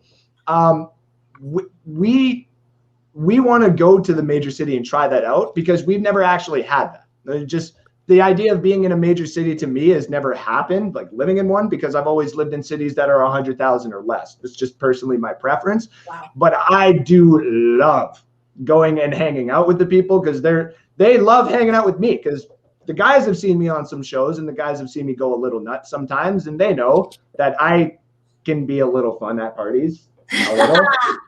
And so when I go to these big city environments, I just let go, and they're like, "Who is this guy?" And he's like, "Oh, he lives in the country. No, he lives in a small town. Actually, he doesn't live anywhere." And I love Christopher Cole also says Hollywood Brown is torching KC. Does anyone have an update on that game? Update 35-30 KC. I have it on another tab because I have Hulu Live, and you can pull that up pretty much anywhere. So I had it up, but I got lost in thought when you were talking about your way of life. It intrigued me. Well, the other side of it too. I mean, I know I don't talk about it too much on Box Report, and I don't say the words obviously because just for out of respect out of the Americans. My job, and Matt and Steve have known this for a while. They've actually seen pictures, but I used to grow herbal essences, and now I sell the herbal essences. So up here in Canada is definitely a little bit different than some of the places I've heard about down in the States. And even I'm still trying to adjust to that type of lifestyle where people literally come in and be like, "Hey, I need to buy some stuff for my hair." And I'm like, "Buddy, I got you covered." They're like, "Yeah, that's awesome, man." And I'm like, "Yeah, man, it's cool. Do you want the hat stuff, or do you want the hat for your hair?" And they're like, "I don't know, man." So it is a little different up here, but I do love it. And I can't wait to come down there and see the way. Like, one quick thing, some of your restaurants don't have like walls everywhere. Like you're open. And that blows me away. I'm like, "What are you talking about? There's rainstorms." Nah, they don't happen that much. I'm like, "Wait, what? We have snow." There's absolutely no way in hell that we would ever get away with having an open enclosure for some sort of business up here. People would die. We have outlet malls that are completely outside, like outlet malls. Oh, yeah. So, Yeah. And no, you're right. Being from up north, we don't see that kind of thing because obviously the climate is not going to be suiting for that type of environment. So you got to do that where it counts. So you guys have oranges that just grow on the side of the road or something like that I heard too. Like, what in the heck? Babe, pack up. We're done. I'm done. Yeah, we're come going, on, right? America. Hello. I know. I'm trying to convince her too. I told her though the amount of money that she would get for dog grooming down in Tampa would probably be absolutely insane. So, I would hire her. I have dogs. Oh yeah. We got You know what's been really up and coming with dog groomers is they're buying their own kind of like RVs and being mobile. Yes. And people that are doing that are blowing up because nobody wants to spend the time to make an appointment and all that yada yada. No, she's just gonna pull up to your house, take your dog outside. You're not even gonna realize your dog was gone, and then next thing you know, he comes back smelling like poppy shampoo, and it's amazing. Yeah. Hell's yeah. Yeah. I used to have a friend in Brandon that was a food broker, and his wife was an accountant, and they had a hairdresser that came to their house. At the time, it was a badass Eclipse or something like that. He was driving a hellacious car. He comes in with his little kit. They put him on it's like your mom sets you down at the table, except he's got the blower and all that crap. And then during tax season, because accountants never get a break from January till March, I think, he would go to their office, and there's 30 accountants there, and he'd cut all their hair on the same day. And that's the job the guy had. That was his job. That was it. And it didn't have to take rent anywhere. Didn't have to do anything. He just drove to your house. And that's a life. You paid him Entrepreneurship. Yeah. Yeah. Tim Weatherspoon says our second stringer got to play a series at the end of the game. Yes, he did. Baker has a shoulder injury, but returned to the game. Yeah, we got to that too. Something to do with Baker's shoulder, I think. Everybody was popping in there for that one. We appreciate it. Yes. I hate when we put our defense and zero coverage inside the 10-yard line. It's better than the Jets, going from Zach Wilson to Trevor Lawrence with one cover zero play. So, okay, who signs Cam Newton? That's a good question. Maybe he goes to Indy. Ooh, there's it. I like that. That's a good one. Imagine he goes to Indy and does something as Carson Wentz's backup. Then it's gonna be yo, everybody needs to go be Carson Wentz's backup so you can become something. And the Colts wouldn't have to give up that first-round pick technically either if Carson Wentz just sits on the bench. So true, that's true. Yeah, he's retired technically, isn't he? They cut him loose. He's a free agent. Cam's gone. They cut him. Yeah, they cut him. Yeah. I'd be on the phone with him right now. I'd be talking about Patriots get no compensation for him. They cut him. Yeah. So, I wanted him to go to Dallas, and then we signed the backup that was the backup to his backup when he was in Carolina. And I'm like, how does this make any sense? Yep. What's going on here? When he went to the Patriots, and literally this just popped into my head, for fantasy wise, and now this actually kind of makes sense. I think they still have a really good backup there, but Cam actually would kind of make sense if he went to Cleveland. I mean, they're mostly based off of running, and if he only had to do anywhere between 17 and 24 passes per game, and he's got Odell and Jarvis Landry on each side, and he runs for 10 or 15 other carries, and he's got Chubb and Kareem Hunt. I mean, I'm just throwing the situation out. The Browns are built to win, so I would agree with that. They're built to win. Right. Matt makes a very point, though. Would Baker put up with it? If that starts to become the question, then I actually think, because I'm still on the fence of it, but if that becomes the question, then that is Baker's team. If ownership and coaching is being like, how do you feel about this? And Baker's like, no. And they're like, okay, then we're talking a whole different offseason here with Baker. And I'm not going to lie, I'm all for it. He's taking shots at Colin Cowherd. Player that's not going to go out there. If he's got a leg cut off halfway, he's going to put a splint on the damn thing and go out there and continue. And then when he wins, he's going to put the damn flag right in the middle of the thing while he's lobbing the damn flag right into the middle. Grabbing his nuts the whole time. Yep. The problem is, I don't think Cleveland appreciates Baker. They would have offered him a contract by now if they did. And I don't think they care what he thinks. If they wanted to bring somebody else in to take his spot, I don't think that. I mean, Baker might not like it, but I don't think they're going to go to him and say, "Hey, we won't bring this guy in if you don't like it." I mean, Baker's the best quarterback they've had there since Kozar. Yeah, why would they want to mess that up? I agree. Baker's fantastic, but why not? Why does he still not have a contract? And because his management hasn't agreed to anything, but he's playing. He's not holding out, so he's going to get paid. I mean, today he played his guts out. He won the game. Yeah. So if you're running around with a bruised shoulder and you're still making effort and everything else, if the team can't identify that and see what's going on in front of them and the effort the guy's putting out there, he doesn't need to be there. But I don't think that's the case. I think the case is he's going to be at the end of this year. They're going to extend him, and he's going to get a check, a real nice. They're waiting for him to earn his check, and I'm okay with that because we've seen that in the league so many times when somebody gets handed a fat bag and then does absolutely nothing with it. So you got to earn your coins. We're gonna let your rookie contract end, and then we'll talk money. That point right there, and even adding on to that, I was going to say was the same situation that we had in Tampa Bay right before Tom Brady came here. Would you guys have wanted to pay Winston a 4-year, $32.5 million contract? No, but hell the hell no. Exactly. They want to screw that up so bad. Exactly. Yeah. So at least in this case, props to the Browns because they know they have something good, and they know eventually the cap. Yep. And they know eventually the cap will get to them because they know they're going to have to pay all the good players that they have there now, which is like it's like a 12-year-old kid, walking into a store for the first time. You got $100 and like all the candy just looks absolutely fantastic, but it's like you literally can't have all of it right now. You have to make sure that you count this out properly. It's like, okay, the whole offensive line is staying. And the whole defensive line is staying. Okay, how much do I have left now? I have 13 cents. 32 cents. Right? So, I don't think Jesus.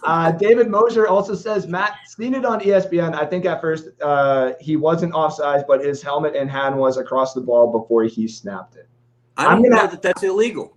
I don't think it is either. Because some of those centers, I'm drawing a blank on the center. Is it Travis Jensen? Frederick? No, Travis Frederick for Dallas, right? Right. Is that the center right now? Yes. Yes. So when he was younger, when he was first coming up in the league, he had a few penalties one season for having that issue where he would go to grip it right before he would snap the ball, and a couple of refs would call him on that.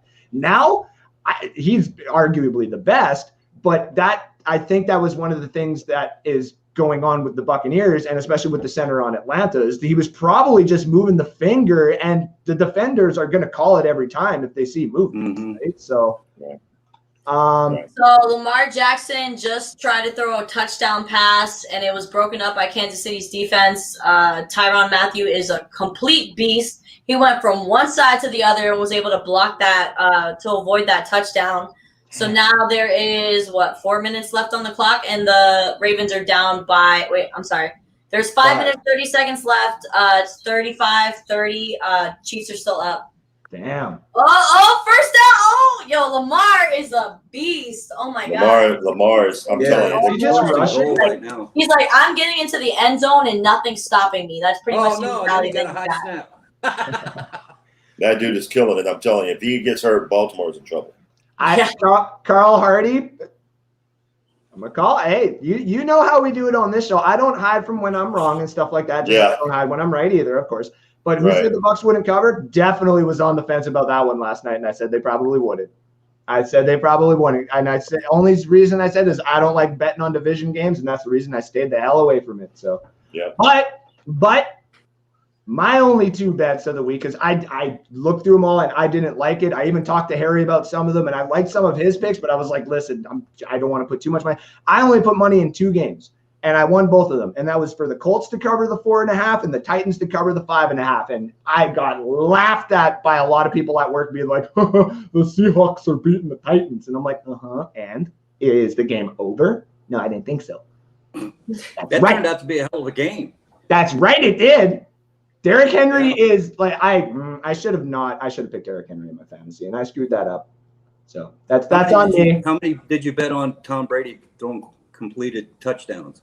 I didn't bet on Brady. The only player bets that I laid today, I actually went 0-2 on the player bets. I did Stafford for the 3 touchdowns again, of course. I had to run with it. I had to.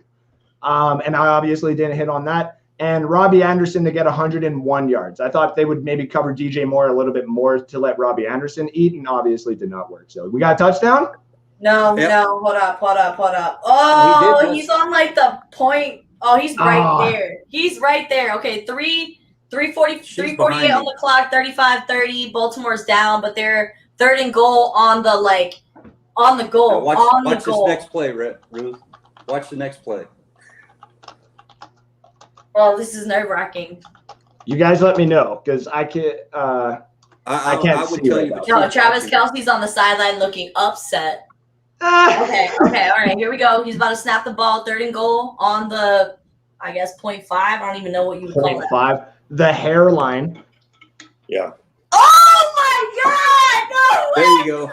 Oh my God, Lamar Jackson just did a front flip into the end zone, and oh my gosh, that was incredible. Okay, so he did one of those running back fakes, he made it sound like he was gonna hand it off, and they all fell for it and collapsed in the pocket, and he went on the outside and then did a cartwheel into the end zone. He did a cartwheel into the end zone. Give it back to Hill, baby. Give it back to Hill. That's what I'm talking about. Somebody give this man an MVP trophy right now. Right now, somebody give it to him right now. That deserves it. Wow, that got me really excited to watch that. He did a cartwheel. Baltimore defense. Step up. Baltimore defense. Yeah, 3 minutes left on the clock. It looks like they might. No, they can't go for 2. Don't go for 2. Are you gonna go? Oh my God, they're gonna go for 2. Flag today for going back. They want to be up by 3. Yeah, they want to make sure. Yeah, I can do math. I'm just looking at my fantasy football here right now. Am I seeing this right? Tyreek Hill only has 14 yards catching and 15 yards running. What? They're doing a That means they're great job. covering him up. They're doing a great job. Wait, Tyreek Hill has what? 14 yards catching and 15 yards running. That's it. Like Wow. what? And I thought the He defense played? of the Ravens was hurt. What the heck, guys? What the Rich heck? says, sugar crumb crisp. Oh gosh, Andrew will catch fire in this heat. You're damn right, I would pass away. My favorite saying is SPF save a ginger is what I'm gonna need before I get down there. Don't come in September, bro. Don't come in September. I'm telling you. I went to Jamaica. I went to Jamaica in November, December. Okay, I know. Wait, I know. thought you said you couldn't leave. Well, that was like 2017, 2018. Oh, okay. Yeah. Believe me, the second I can get out of Canada for some real experience, I'm going down there. So, Andrew, if you get to $1 place early, usually the players will sign autographs or at the end of the day. I have heard about that, and I definitely will be hitting that up when I get down there for sure. Yeah. A lot. I want Brady to sign my Super Bowl ticket. That would be. That would be. I cool. really do, and I have him it do right it. here. Should have him do it. Oh crap! He was only 10 feet from you last time. Just have him do I it. have it right here, right? And you could There you go. you could take it out of the case, and I want to take it out of the case and have him sign it and put it back in the case. There you go. But that's gonna be my ultimate goal for this year. Is somehow, some way, I'm gonna figure out how Tom Brady could sign this. And obviously, I'm aware that it can't be why I'm in the game and credentialed. So I don't know. I'm hoping to like run into him at Starbucks or something. That would be cool. Are you going to be at the Dolphins game? I applied for a credential, but they won't tell you until the week of. But I think I'm in because like I'm already, the PR department already knows me by my first name, and I've been coming to practice every day, and they're pretty used to me, and so it seems good. It seems like I'm building a relationship with the PR department, which is a good thing because they're the ones that control the credentials and how all that works. So I'm kind of, I'm using my magic, There you go. I'm just being myself, to be honest, and that always works. So she said earlier she wants to try and get to the New England one, which, if anything, that would be fantastic. She got to New England for that game. She's there for, in my opinion, that game's going to go down in history. Should I go? I feel like I should go. Yeah, you should definitely go. It's one of those. I feel like I should go. I feel like if I could get a credential, I should go. It is. You should go. Flying to Boston, it's not that expensive. I actually really love Boston. I went to Boston for my 25th birthday. Don't really remember how I got there, but it was a great time. So you guys can do that in the States? I mean, the worst thing I've ever had. For my 25th birthday, I went to dinner with friends, and we went to a tequila bar. I had 11 shots of tequila in 2 hours. So that's a recipe for disaster. So when I woke up, I was woken up from hearing this, like, welcome to Boston. It's 42 degrees outside. And I get up and I'm like, how the fuck? And my friend is sitting in front of me. My friend is sitting in the row in front of me on this plane, right?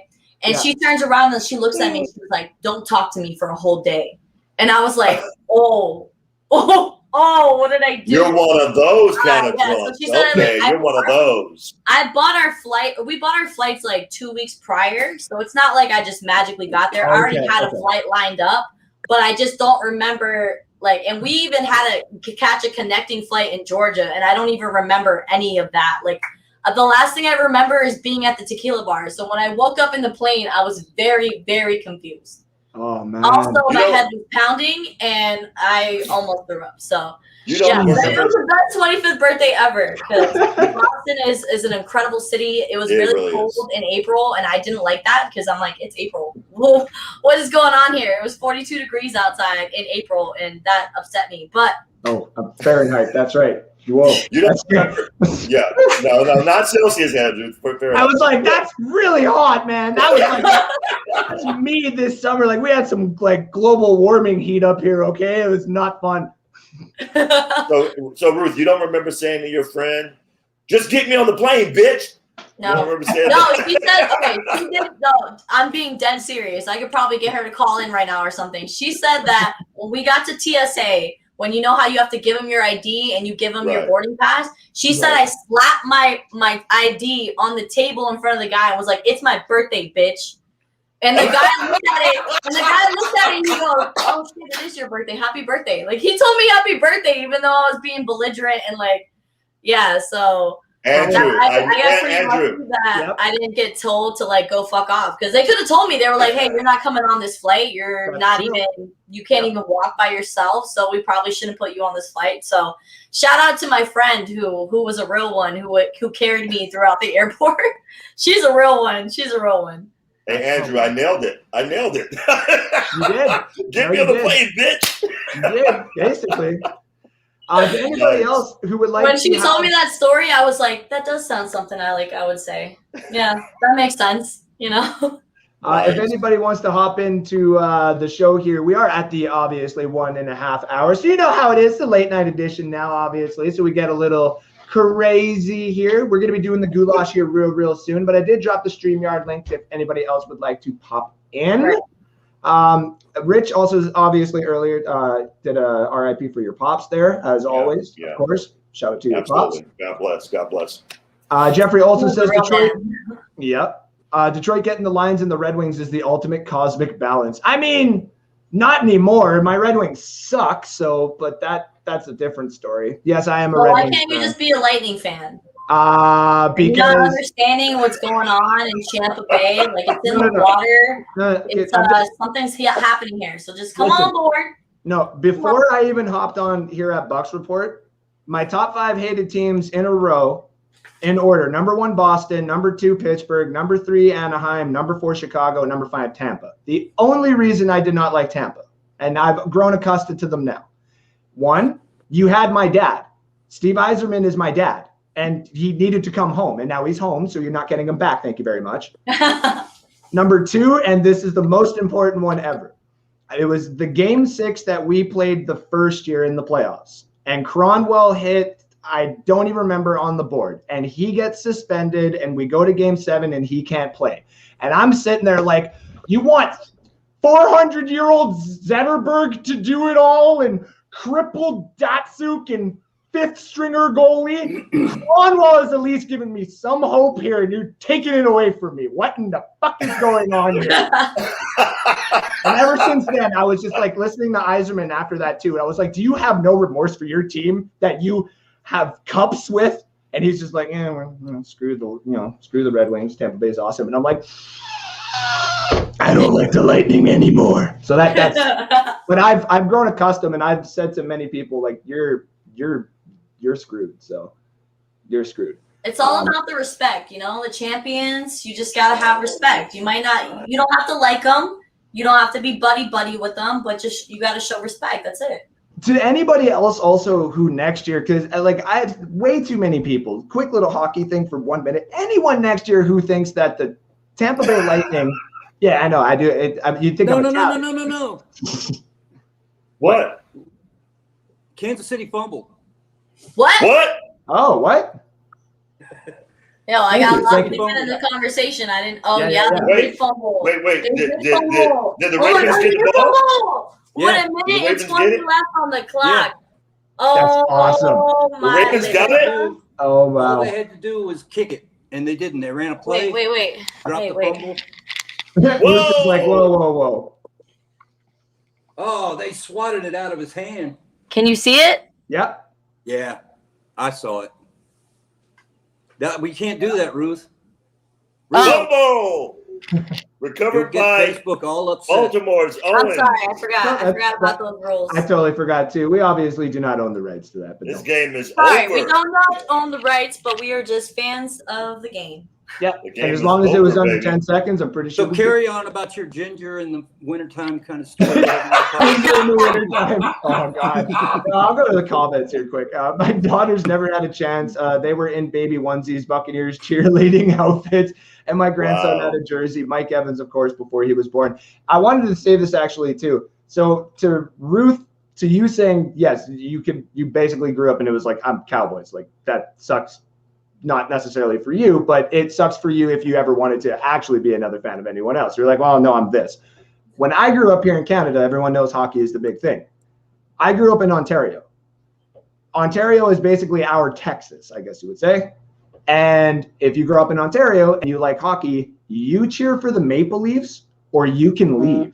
That's essentially what it is. And so when I graduated high school, I was like, sure, I'm just going to take my Stanley Cup winning Detroit Red Wings and I'll go out west where I can watch your Maple Leafs for the next 100 years and nothing.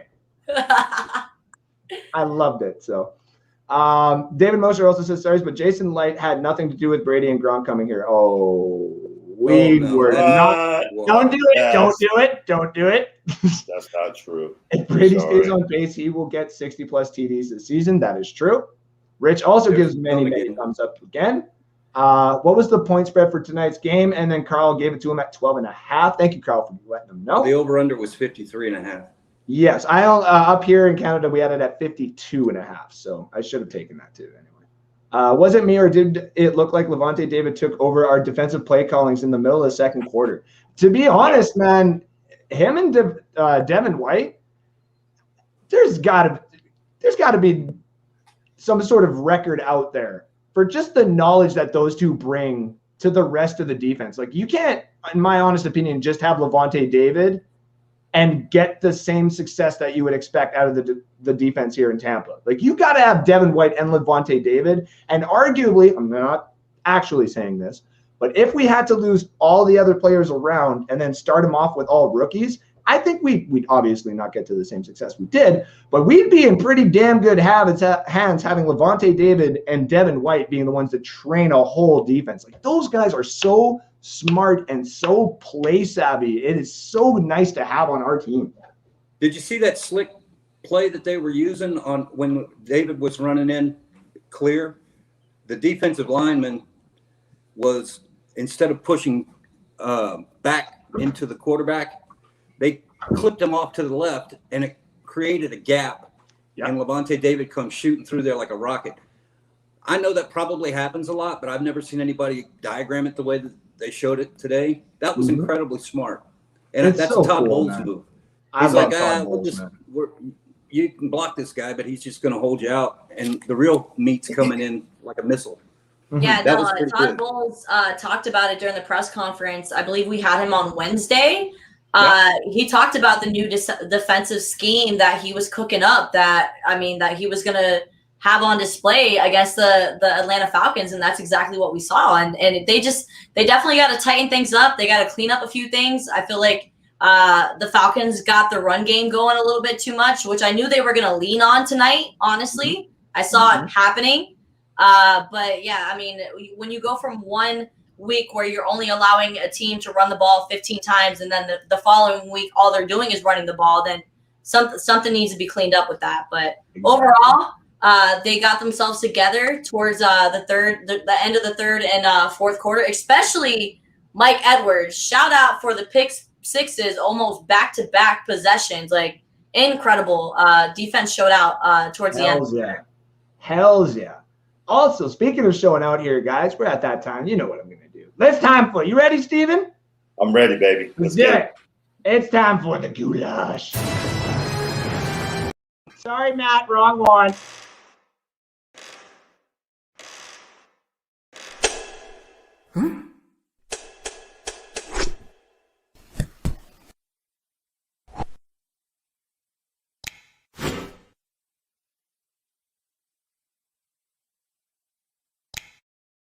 All right. This is getting interesting. All right. By the way, game is over, guys. Kansas City lost! Bye, Mr. Patrick Mahomes. Oh, wait. Where are my picks? You guys want to find out? I picked KC. You guys want to find out real quick? I mean, I know you guys have something going on, but I'm going to just... No, go ahead. I'm going to look something up really quick because Christina and I did our picks. For what teams that we were going to see win today. And whoever loses out of our pick'ems is getting pied in the face live on Bucks Babes next Friday. Yes. So get ready for the mess because it's either happening to Christina or it's happening to me. One of us is going down. Hell yeah. Nice. All right, guys. I got one for you here quick. Let's see what you got. You can only go to one of these concerts. Michael Jackson, Bob Marley, Biggie Smalls, Tupac, Jimi Hendrix, Freddie Mercury, Amy Winehouse, or Kurt Cobain. This also would suggest any collabs that these artists have done, but you can only go to one. Ooh. Who wants Bob Marley. Oh, wait. Bob Marley would be a cool one, but bro, I You love. get a contact high at that place, though. You'd be breathing in Damn. the air and just getting stoned off your mind. Damn I'm right. okay with that. You notice everybody's dead. That's the beautiful thing about it. They're all dead people. Why'd you got to bring that up? But okay. Yeah, Amy Winehouse, I think, would have been 37 like a few days ago. Like her birthday passed. So, very Join the sad. 'Cause she had a 27 very club. unique voice. Yep, the 27 Club there, Matt. I know what you're talking about. I love Queen, believe it or not. Freddie Mercury's voice is amazing, but I probably would have gone to the Hendrix concert just to see, because Hendrix influenced Prince, and Prince is one of my favorite, if not my favorite artist. So I would love to go see Jimi Hendrix in concert. Okay. And, what about you? Those guitar skills, man. What about you, Matt? What do you got? I'd go to Queen. Queen? I think that's the answer. Yeah. Okay. What about you, Ruth? I'm gonna pick Bob Marley just because I'm in the like a reggae phase right now, and I've been listening to his son a lot too. So I would definitely go Bob Marley. I would pick essentially Freddie Mercury. That would be mine, but if I'm not going to pick the same as other ones, the other one that's even close to it, I'd go Kurt Cobain and see Nirvana. Can I change mine? I'm going to go see Bob Marley with Ruth, because Bob Marley was the dude. Bob Marley was shit. You guys need to go to Jamaica, man, and go see his house. I really want to go to Jamaica. That's one of my bucket list. It's beautiful. It is beautiful. You would love it. It's beautiful. Don't stay in Montego Bay. I mean, if you want to party and all that kind of stuff, stay in Montego Bay. But if you want to have like a nice chillaxed and like get to know people and hang out, go to Ocho Rios. It was a great time, man. That's the spot. Nice one, Andrew. That's where I was. Ocho Rios. That's where you want to go. Somebody in the comments put MJ all day, and like I would have picked MJ, but all the controversy of love. Exactly. I should have said no controversy too, because I know my mom would come in here and say MJ, and I don't care what you say. You know what, bro? Hey, the guy was a performer. You should have had Prince. He knew how to do it. I should honestly. Hey, that's just one I found online, but I agree. If Prince was on there, give me Prince all day. I don't want to see Prince live. I want to go back in time and see Prince do Purple Rain at the halftime again when it actually started raining. Yes. In the rain. I'm watching that afterwards. I'm gonna, you know what, pretty lady? Hey, we're watching that afterwards. Okay, we're gonna watch. You need to see his AMA, or when he went to the Rock and Roll Hall of Fame. He played with Tom Petty and George Harrison's son. That's right. Oh wow. That's right. And that is a cut. Now I want to tell you that he does the last 2.5-3 minutes as a solo. In one version, if you catch it right, they don't show the crowd. At the end of it, he throws his guitar up in the air. It's a Telecaster, and it never comes down. Somebody released a new one now. It's been remastered, and it goes out to the thugs that he has in front of the stage. They caught it, but nice. For years, people were saying, "Where did the guitar go? What happened to it?" Gone, man. I'll tell you what, bro. I saw him in concert in Denver. Dude, you got to. Prince concert is the shit. He was in concert with Sheila E.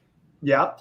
Did you know that he has enough canned music in his vault to release 2 albums a year for the next 40 years? 40 years. Same with Pink Floyd has a lot too. Rolling Stones, I heard, and Tragically Hip. Those are some other bands that have they have just so much unreleased tracks. I'm not gonna listen. I know it's a Canadian band and a particular taste. Go listen to the Tragically Hip's last album that literally just came out this year. Of some of those, there's some damn good songs on that album, man. It's a kick-ass album. We have Freddie Mercury. I think it was called. Give me 1 second. Tragically Hip. It was called. What the heck? I'm ready for that turkey sandwich. Shout out to the Bucks again for sending me home a turkey sandwich. I can't wait to eat it. It was called Saskadelphia. So it's like Saskatchewan and Philadelphia mixed into one. Okay. Yeah, it's a good album. Can I say something aside from football? Jimmy for guitar. I just want to look in the camera really quickly and say congratulations to the man, Lamar Jackson. He has never beaten Pat Mahomes. And I'm telling you what, he played better than Mahomes tonight. I'm telling you. They would not have won that game without the way Jackson played. So, good job, bro. The kids got heart. Ruth, while you're I love looking it. up stuff, Ruth, while you're looking up music, check out Prince's new album that he post-mortem released That's a couple months ago. That's a pretty good one too. Welcome to America. It's Welcome to the number America. Welcome to It's America. $100. Yeah, it's $100. Wait. It's She's like, I'm sorry. Okay, how about this one, guys? One's got to go for fall. Pumpkin spice. Football, fall leaves, Halloween, or Thanksgiving. I'm okay with pumpkin spice. I'm okay with no fall leaves because guess what? I live in Florida. I don't see that anyway. Oh, see, you got to go. That's another reason, Ruth. You got to go to the game in New England because the changing of the leaves is part of the whole appeal. I haven't seen that in a very long time. You're right. It is amazing. It's beautiful. But this pumpkin spice going to start happening here in about 10 days. Right. All right, here's another one have for all you guys. kinds of tourists around here taking pictures. It's crazy. You can only pick 3 of these 80s movies. I know it's a little hard to see, but so many of them. Hold on. We got Karate Kid, Dirty Dancing, Ghostbusters. You got my favorite in The Breakfast Club. You got Die Hard. Yes. You got Who Framed Roger Rabbit. You got Ferris Bueller's Day Off. E.T., Terminator, Big, Indiana Jones. Beetlejuice. You guys want a fun fact about Ruth the Truth? Oh, What? here we go. What you got? I'm absolutely obsessed with Back to the Future. Absolutely Really? obsessed. Yeah, my dad made me. He gave me the whole 3 cassette, VHR. Is that what it's called? It's been so long. Yep, VHR. I had the whole VHS. set, and as a kid, I would literally just watch them over and over and over again to the point where I could recite all the lines. Like it's kind of pathetic, but that's my all-time favorite movie. Like if you ever heard my phone, where is my phone? If you ever heard my phone ring, my ringtone is Power of Love. Nice. Oh, there you go. Yeah, Nice. and then my text tone is like the like it's the Nice. chime of So Back to the Future junkie is this girl right here. But if I had to pick 2 other movies, it would definitely be Karate Kid. No doubt. And then, is that Die Hard at the bottom? That it is. Yeah. I would go with Die Hard. Fair That's enough. a great Christmas movie, isn't it? Yeah. Makes you feel all It's warm my and fuzzy favorite Christmas inside. movie. Now, Ruth the Truth, you might find this surprising. I am a big movie guy. Like I've seen movies that people have never seen before. That's true. That's what they do in Titles that Canada? nobody's heard of before. I watch the Oscars every year, so I usually find some hidden gems that I'm like, yo, people actually need to watch this movie. Yeah. I've actually never from front to back watched the Back to the Future movies, and the only reason I haven't is because I wanted to save it for with my kids. All right, that was your only saving grace. Yep, believe me. I almost just put leave studio. Like I almost just in the back comment, like I gotta go here, guys. Yeah, so like it's been sorry nice. guys, it was fine, but I'm never gonna hit. No, I'm just kidding. My fiance is actually kind of beside me here too, and she's even before been like, really, like we can watch it, like kind of, and I'm like, nah, it's fine. She's like, it's such a good movie, and it's such a great family movie. So I'm glad that you're inviting your kids to watch it with you because it's a classic, and I think just everybody needs to watch it. And let me tell you how disappointed I was when I moved to Tampa to take this job as the co-host of the Martin Gramatica show for Z Living. Okay. 3 months in, me and Martin, great friendship, developing, awesome.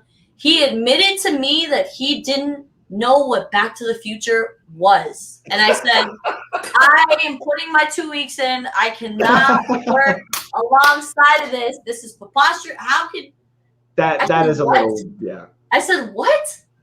What are you even saying, man? And then when I showed him the thing, he was like, when I showed him what the cover of the movies looked like, he was like, oh yeah, I think I know. That looks familiar. And I was like, you think? What? Get out of here. Like, come on. How could you not? It's a classic. You got it is. No, I'm definitely gonna. I hear you, Ruth, but I'm gonna give you the 3 answers, and they're the only 3 right answers. Oh, here we go. Steven with his only 3. No. It's The Breakfast Club, Hells yeah. Die Hard, and Terminator. Those are the only 3 right answers. Sarah Connor. I really wanted to pick Terminator. I did. There's a couple other ones in here that I would like to pick too, but I want to hear Matt go first. Go ahead, Matt. Well, let me just say, I saw 2 days ago a picture of Christopher Lloyd and Michael J. Fox today versus what they look like in the last movie. And I've aged a whole lot because those guys are really old. It's bad. Let me just state this too. This is for all the people who are watching. I don't think I'll ever be invited to a loose cannons like show or anything like that, because the last time I did it was last year with a big draft party, and they went live and they were all making jokes, and I thought I could like pop in, and they were making, not say borderline jokes, but they were getting there, and I'm not going to do it here, but I definitely made a Michael J. Fox joke that I should have kept to myself. Oh no. I don't think I'll ever be allowed on that show ever again. So you didn't do the shake. You didn't do the shaky thing, did you? I don't want to get into it. You didn't do the shaky thing, did you? Yeah, I kind of did. I honestly though, when I did it, it was because they even turned around and were like, "Oh, I know." They even turned around and were like, "That Canadian, technically Michael J. Fox is Canadian, so he has the right to technically say that." But dude, that's so rude. I'm like, yeah, I'll see myself out. I'm sorry. That's funny. I did get some, I got a couple of followers who did watch that though. They were like, no, I'm following that Canadian. Do you do this all the time? I'm like, come join the cheap seat sometimes. We say some borderline stuff, yes, but not tonight when I got Ruth the Truth on with a couple of the miscreants here. We'll keep it a little low, especially when she likes Back to the Future. I'm not going to make fun of Back to the Future, guys.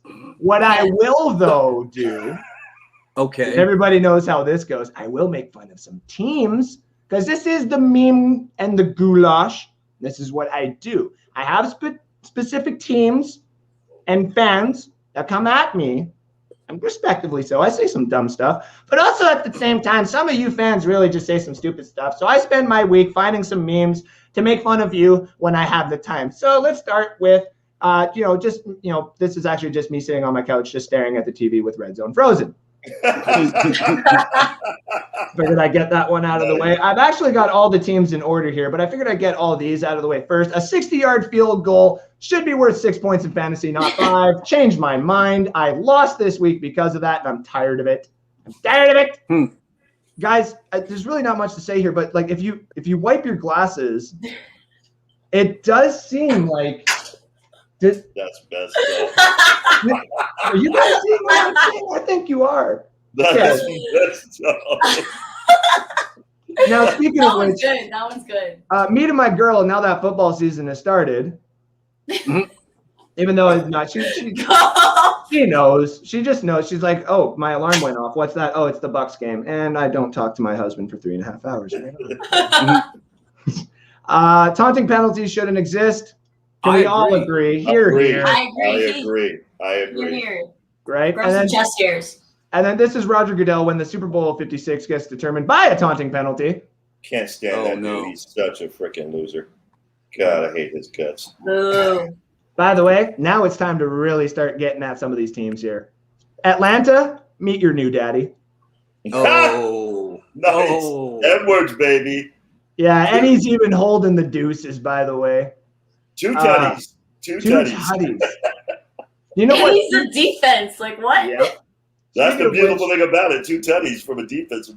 Almost back to back. Like, it was, I wasn't sure if I was really, wasn't sure if it really happened. I thought it was a replay too. I said, is that a replay? Are they replaying the same play that they just played? What? Matt, quick question. Yeah. What's 2 tutties times 2 tutties in points? Falcons blowing a 28-3 lead. Oh my goodness. Oh, I know. Oh, Steven, it only gets better. You know how this segment goes. I don't hold back. Just like I really am sorry, Ruth. I only got a couple here, but when it comes up to your Dallas ones, but this is Atlanta. Yep, that's the Falcons quarterback, Matt Ryan. You're probably wondering how I got here. Speaking of how we got here, God, I hate his guts. Jacob Chernow, your team sucks, bro. Wait. That's not legitimate, right? I have never been on those motherfuckers. You know what? I'm going to keep it under control. Fuck the Jets. What were you going to say, Ruth? Did he really throw 4 interceptions today? I heard 3. Yes. Yep. 4. Yep. There was in the first half. Yep. 4. Yep. The defense can we finally agree that it was not Sam Darnold who was the problem in the Jets system there. In this whole thing, Sam Darnold's the happiest guy of the bunch because he's actually on a team that's halfway decent. They look good. Yeah, Matt's right. They're 2-0, right, Matt? Yeah, they are 2-0. They I'm so glad that they played Jets in week 1 because I said once he beats his own team, that is going to give him the momentum that he needs to possibly make something happen. And I'm going to give a hot take right now. I think the Carolina Panthers are going to be right underneath the Tampa Bay Buccaneers for that division. I really think that the Saints saying that for 3 months. I think the Saints are gonna drop off drastically. All that right there was I think the Saints are gonna drop off drastically. We saw that with Jameis today. We saw kind of a little glimpse of old Jameis, and I know that everybody got way too excited about those 5. Don't get to Winston yet. I've already got that set aside. Don't you worry. Let's just can we just get back to knowing that Zach Wilson is just a Mormon version of Johnny Manziel? Oh, I'm not done with Zach Wilson. You're going to piss somebody off, Andy. Oh, I know. Just like this one. Zach Wilson's mom, Jets fans, and Zach Wilson. Yeah. Oh. Wow. No, for real, though. I'm not joking, Andrew. I got so pissed I had to stop watching the game because it's not the coaching this time. Zach Wilson, at least 3 of his 4 interceptions, which is dumbass, boneheaded. Check out my athleticism. I can make this ball fit. I'm like, dude, take the check down. That's what Matt Jones did. Take the check down. It was there. It was annoying. Fuck this. I'm done with people. Ruth, let me apologize just for this one, of course. Cowboy fans coming out of the hiding like, we done, boys. We won. Also, the last one, dudes that root for the Cowboys close the refrigerator door with their hip and say, boop.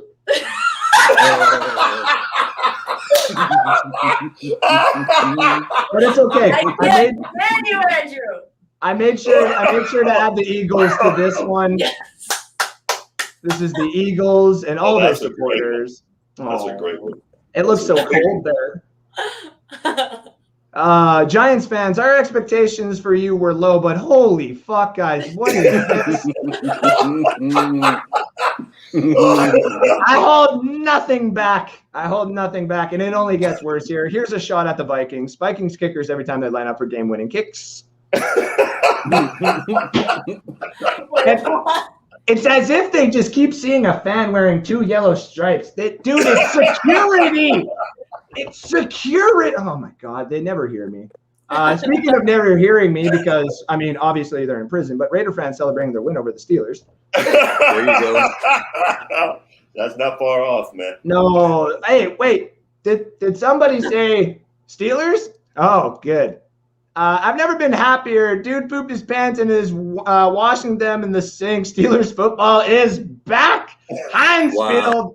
Live picture. That means that this logo is so deserving. Steelers are shit. Also, just because I love you, Steelers, I figured, here, lies Jonathan Abram. If you guys did not see that stiff arm, please go check it out. I'm gonna have to look at it. Go check it out. That looks pretty. Was it worse than the Derrick Henry stiff arm? Oh man! Oh yeah! Oh, it was up there. Yeah, his was epic. I mean, speaking of up there, Steelers, what the hell are you doing? Run a meaningless play and get Deontay Johnson hurt or kneel. I'm gonna press it. What the heck was that? Speaking of also what the heck was that, Steeler fans discussing the letter of the day. Nice. What does L stand for, Steeler fans? That is awesome. I'm not done with them yet either. Oh, by the way, Saints down 17-0 at halftime. That was the only pick that they really had. They really didn't want to do 69. I know. They really did not want to do him any justice. Just like I didn't want to do any justice for anybody who ever decided to message me at 3:00 in the morning to show me stats about a particular quarterback who plays for a shit team that wears black and gold. Shall I continue? You guys going to tell us how great Jameis Winston is this week? Please. That was terrible. That game. I'm not done. It was the old Jameis. Looking at Twitter for those Saints fans from last week who thought Jameis Winston was the second coming of Drew Brees. By the way, that's the second week he didn't hit 150 yards. Second week in a row. That's right. Also, did you know this? Fewest starts for 40 interceptions and 20 fumbles for active quarterbacks. Look at that. 39 starts for Jameis Winston. Wow. Even Ryan Fitzpatrick took more games, dude. That's so bad. So bad. I know Tom Brady's on there too, but like that's irrelevant. Know what else is irrelevant? Not this. Jameis Winston. Watching Jameis Winston play like Jameis Winston. Oh no. Oh no. I saw the original text for that meme where it was like, I think it was like Jameis Winston watching Aaron Rodgers play like Jameis Winston. That was awesome. Yep. I saw that. That was awesome. Now, this is one of my favorites personally. Just this like Animorphs type of thing. The 2 is starting to look like the 3, and the Saints jerseys are starting to look like the shit jerseys we used. Oh my God, would you look at that as Jameis Winston? He's back. Oh my goodness gracious. I'm surprised people thought any differently. He had great games in Tampa. Yep. He had great games. He also had then the very next week, he would throw a, can I get a pick six? Ba-da-ba-ba-ba. It happened every time. And now, Steven, Matt, you guys know how I end this segment. I always got to do one last big firework out there. Don't do the Elvis song. No, oh, no, I won't do that one on here. I definitely won't do that one. And thank God I'm not doing the end one that I did last week for having obviously our guest on today. But I do apologize for all the fans who are going to see this and come at me. I really don't care. He's a murderer. Enjoy it. Oh, no. Yeah, oh, no. Joe Rogan is always going to be there to get the interview. Always putting himself in a bad position. One of my favorite Photoshops. The savagery is real, and I do not care. Everybody, that was the goulash. Stupid Bucks fans say. Like me. All right, ladies and gentlemen, that's about a 2-hour show. We got almost everything covered. It's a late night. It's a Sunday. I got my pretty lady ordering some pizza so that we can talk about herbal essences a little bit more and find out which one I want to put in my lovely hair tonight. So, ladies and gentlemen, let's go around the clock and get everybody's information and where they can be found, starting with our guest and special guest tonight, Ruth the Truth. Tell us where we can find you, please. Everywhere. Follow me on Twitter. I'll give you a follow back. Ruth the Truth with 3 H's at the end. I'm also on Instagram, and I like to do a lot of lives. If you are on my Instagram, I did a live from the actual stadium today, so you guys got inside look at Raymond James. So follow me at Sports Truth with Babe Ruth on Instagram, and subscribe to Christina and I's Bucks Babes channel so you can stay locked in with us every Friday at 9 o'clock. We're going live, and Christina and I just want to put our passion for football out there for everyone to enjoy, and we really enjoy the feedback, so keep coming.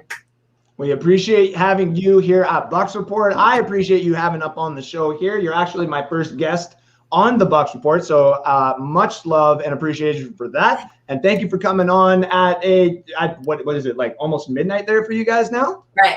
And now I got to write an article. There you go. Oh, wow. Yes. So I got an 8 a.m. deadline, so I'm not sleeping. There you go. Wow. Hey, get that article out. I remember when I had to do that. We'll share it up here on Bucks Report tomorrow morning. Everybody look out for Ruth the Truth's article popping out tomorrow morning. Thank you for being with us tonight, Ruth, and we'll hope to see you again some other time soon. Take care. Have a good one. Have a good night. All right, Matt, let's get you and Steven both out of here. Tell us where I can find both of you guys. Matt, tell us where I can find you, please. Saturday night at 9 o'clock Eastern, Miscreants Mayhem, which is our show. It's a pregame to the pregame show.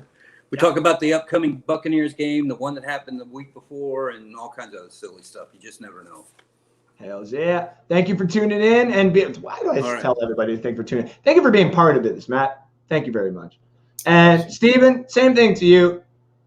Have yourself a good night. Tell everybody where we can find you. Like Matt said, we're going to be in the Miscreant Mayhem show on Saturdays at 9 p.m. Eastern time. Come join us. We have a great time. It's a show by fans, for fans. We love reading through the comments, and a lot of our discussion kind of rolls around those things. So come join us, bring your comments, questions, and as Teresa Baxter says, who's also a co-host on the show, bring your snide remarks. We'd love to hear from you. Saturday, come hang out with us for the pregame. Hells yeah. Thank you for being here tonight, buddy. I always appreciate you having on the Sunday. Same with you awesome and Matt show. And everybody else that pops in. Hells yeah, man. Awesome every time. Show. Oh, man. You did a great job tonight, Andrew. You rock. Good job. I honestly cannot wait until next Sunday when we talk about this Rams game. Win or lose is going to be one hell of a game. So I look forward to seeing you at least next Sunday. I will see you probably at least on Saturday as well. Come talk with the miscreants. Always good fun. So awesome. Please do. Appreciate you, brother. Have a good night. You too, brother. It's good to see you again. It's good to see all of the fans. I wanted to make sure I get through all these comments actually here tonight. Andrew, on my road, we have orange, tangerines, and grapefruits that grow wild. That's just ridiculous to me, man. That's absolutely ridiculous to me. That's so cool. The only thing I got growing on the side of my damn roads is herbal essences, man. This is ridiculous. I can see him with a boiled peanut stick. Oh. Matt, you know there's no loyalty in the NFL. Come on, the 49ers got rid of Joe Montana. Green Bay got rid of Brett Favre. There's no loyalty at all when it comes to winning in the NFL. Respectively, can agree with that. But, I mean, in some cases, I mean, Kraft, if you did read the Dynasty book, Kraft did not want to let Tom Brady go. But it was Tom Brady's wishes to have a different opportunity. So, yeah, it is JPP gets caught for lining up across the ball all the time with his helmet. There was way too many plays. I saw that today, too. I was like, they're going to call it one time. I think Travis Frederick retired last year. Maybe wrong. You might be wrong. Frederick retired 2 years ago. Okay, my apologies then. It wasn't Travis Frederick then. It was the other center that they got. Derrick Henry had arguably the best game of his NHL career. Damn right. Lamar just effing flipped into the end zone. We were talking about that. That's so cool. I know how you feel. I woke up on a train to Jacksonville. Apparently my friend asked me if I wanted to go to a concert up there, and I guess I said yes. I did the same thing. I woke up in BC at some sort of a rave. They told me it was Shambhala. Until this day, they still told me it was Shambhala, and I still don't believe it was Shambhala, but apparently I went to Shambhala and I saw some DJs and shit, and I don't remember anything really. We got the Freddie Mercury's there. Matt Sting does too. He has so much music. He has wrote that he gave a lot to Tom Petty when he was having a writer's block. Last Dance with Mary Jane was written by Sting. Oh, I did not know that. That's actually really cool. I'm going to listen to that when I'm enjoying my late night smoke. Oh my word, this show has become stunning. Hashtag Ruth the Truth. Hans Gruber, always appreciate you tuning in, man. Even if it's for one comment. I love knowing that you at least tuned in, man. It's good to see you. Pumpkin Spice. Yes, get that Pumpkin Spice the hell out of here. Lost Boys, Goonies, and The Breakfast Club. Yeah, let me just pull this one back up here quick. It's I'm a 90s baby, but you got to understand, my favorite movie of all time, and it's never going to be changed, is The Breakfast Club. I picked The Breakfast Club. I would probably also pick, I would pick Indiana Jones, personally. I really loved it. And Who's Framed Roger Rabbit. All the other ones on there are classics. I can't say no to Top Gun, but also at the same time, too, there's just way too many great movies in there, too. So I'll save you 2 hours of your life. The new Clint Eastwood movie, Cry Macho or whatever, sucked. I kept waiting for it to get good, and then it just ended. Oh, no. I'll eventually watch it too, just because I love all of his movies, and I'm a big movie guy too. But yeah, did they change the Bucs schedule? Because I thought they played Sunday night. They might. I'll double check that. Tells the funniest jokes about himself that I've ever heard from anybody. I've known that now. I guess afterwards, but yeah, Loose Cannons podcast. I doubt will ever have me back on because I made that joke, and it's on me, man. It's on me. Gotta watch what you say. That's the way it is. Deuces. Who picked the Jets to win? Not me. I picked Patriots, man. You go back to, actually, I'm going to go back later and see the show that was from last night and see how many picks I got right, because I think I got a few. Zach Wilson is going for Jameis Winston's interception record. Wow. Oh, no. Don't do that to Jacob, man. He's going to hate that. A bunch of surprise faces. Yeah, I agree. Yeah, but Winston still has less turnovers than Brady after 2 games. Come on, David. Don't do that. You're killing me, Smalls. Jacob Holder, thank you for tuning in tonight, brother. Once again, y'all don't hold into account that he was missing players and coach. I know. Great show, guys and gal. Thank you for tuning in tonight, Christopher Cole and Carl Hardy And Tapasio, I wish you keep the lady and leave out all the men. Hey, if you want to check out her and the other half, which is the Tampa Bay, I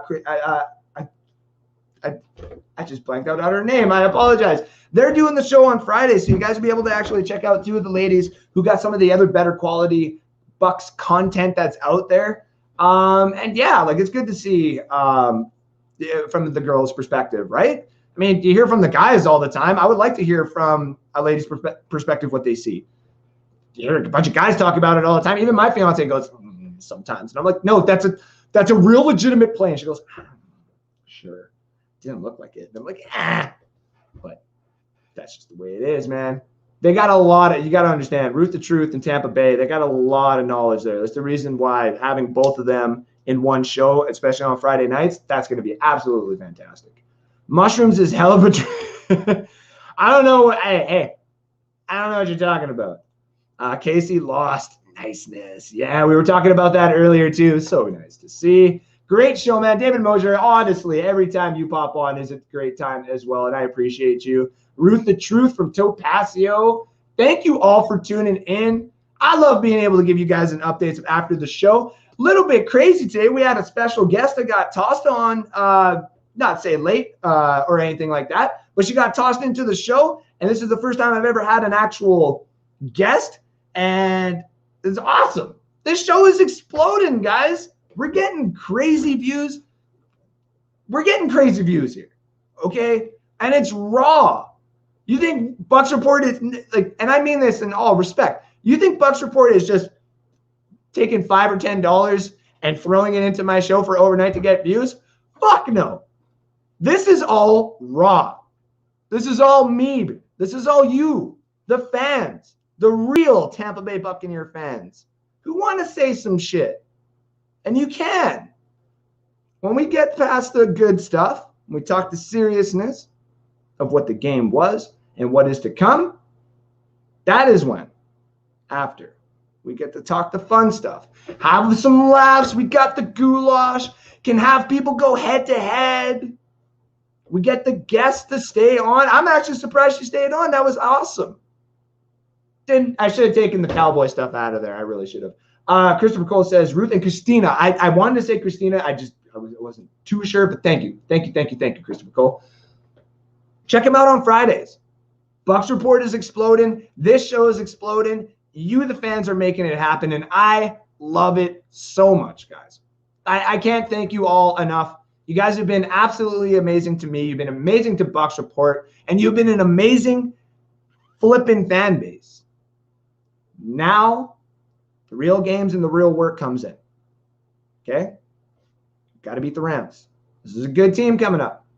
Not saying anything to the last 2 teams that we had, but we know that we're playing a good team. Sean McVay is a very good coach. Week after that, we got the Patriots. Got 2 very strong and very important weeks coming up here, ladies and gentlemen. Let's not get too ahead of ourselves, thinking we're going to lose or it's going to be an onslaught, or even if we do lose that, we need to go and do crazy things. No. This team is still learning to win the mini games within the game.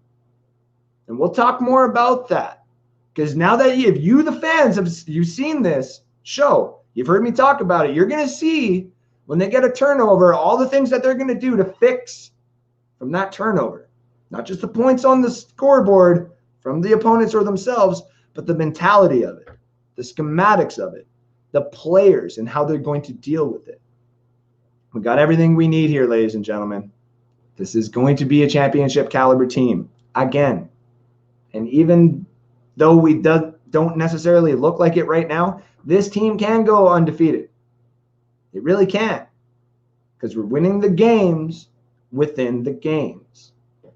Lose the fourth quarter, lose the second quarter, win the third quarter, and win the fourth quarter. Hell, lose the fourth quarter one time if you got it. But if you got enough points to make sure that the other team doesn't even get near you, who the hell cares? Winning the game within the game is something that we're going to talk about here live from the Chief Seats all the way through this season, because I want to make sure that you guys are seeing exactly what I am seeing, but what all the other fans are seeing across the world, really. Get you away from some of that mainstream media where they're talking about, you know, the the 9 touchdowns that Brady has thrown. Yes, that is a very good thing to talk about. But we're going to talk about the game within the game. Some of that, boring stats, but the real intangibles that's going to make your Tampa Bay Buccaneers Super Bowl champions once again. So thank you all for tuning in. God bless you all. Honestly, you're all absolutely amazing. I can't overstate that. I mean, I probably am overstating it to some of you. But honestly, you guys make this show happen. I wouldn't be doing this if I didn't have, all of you tuning in with me. So, and of course, for Rick Hughes giving me the platform to have. So thank you all again. I'm going to be here Sunday night talking about the Tampa Bay Buccaneers and the Rams game and what happens throughout that. But you can follow me on Twitter at Andrew Faubert. You can follow me on North Sports Dynasty for all your sporting needs and fantasy football updates. Me and my co-host Alex Loosemore will answer all questions at any time of night to anybody who ever asks anything about fantasy. We'll never hold a question, or we'll never not answer a question. We'll always answer you guys. Thank you all again. Have yourselves a great night. Make sure you tune in to all of Buck Report shows this upcoming week. And make sure you get ready for the Rams. Just make sure you're ready for what happens when we get that second Super Bowl we've been waiting for. Have a great night. Enjoy your Monday. Don't slack too much. Kick its ass. And I'll see you next weekend here on Live from the Cheap Seats. Ciao. T-minus 20 seconds.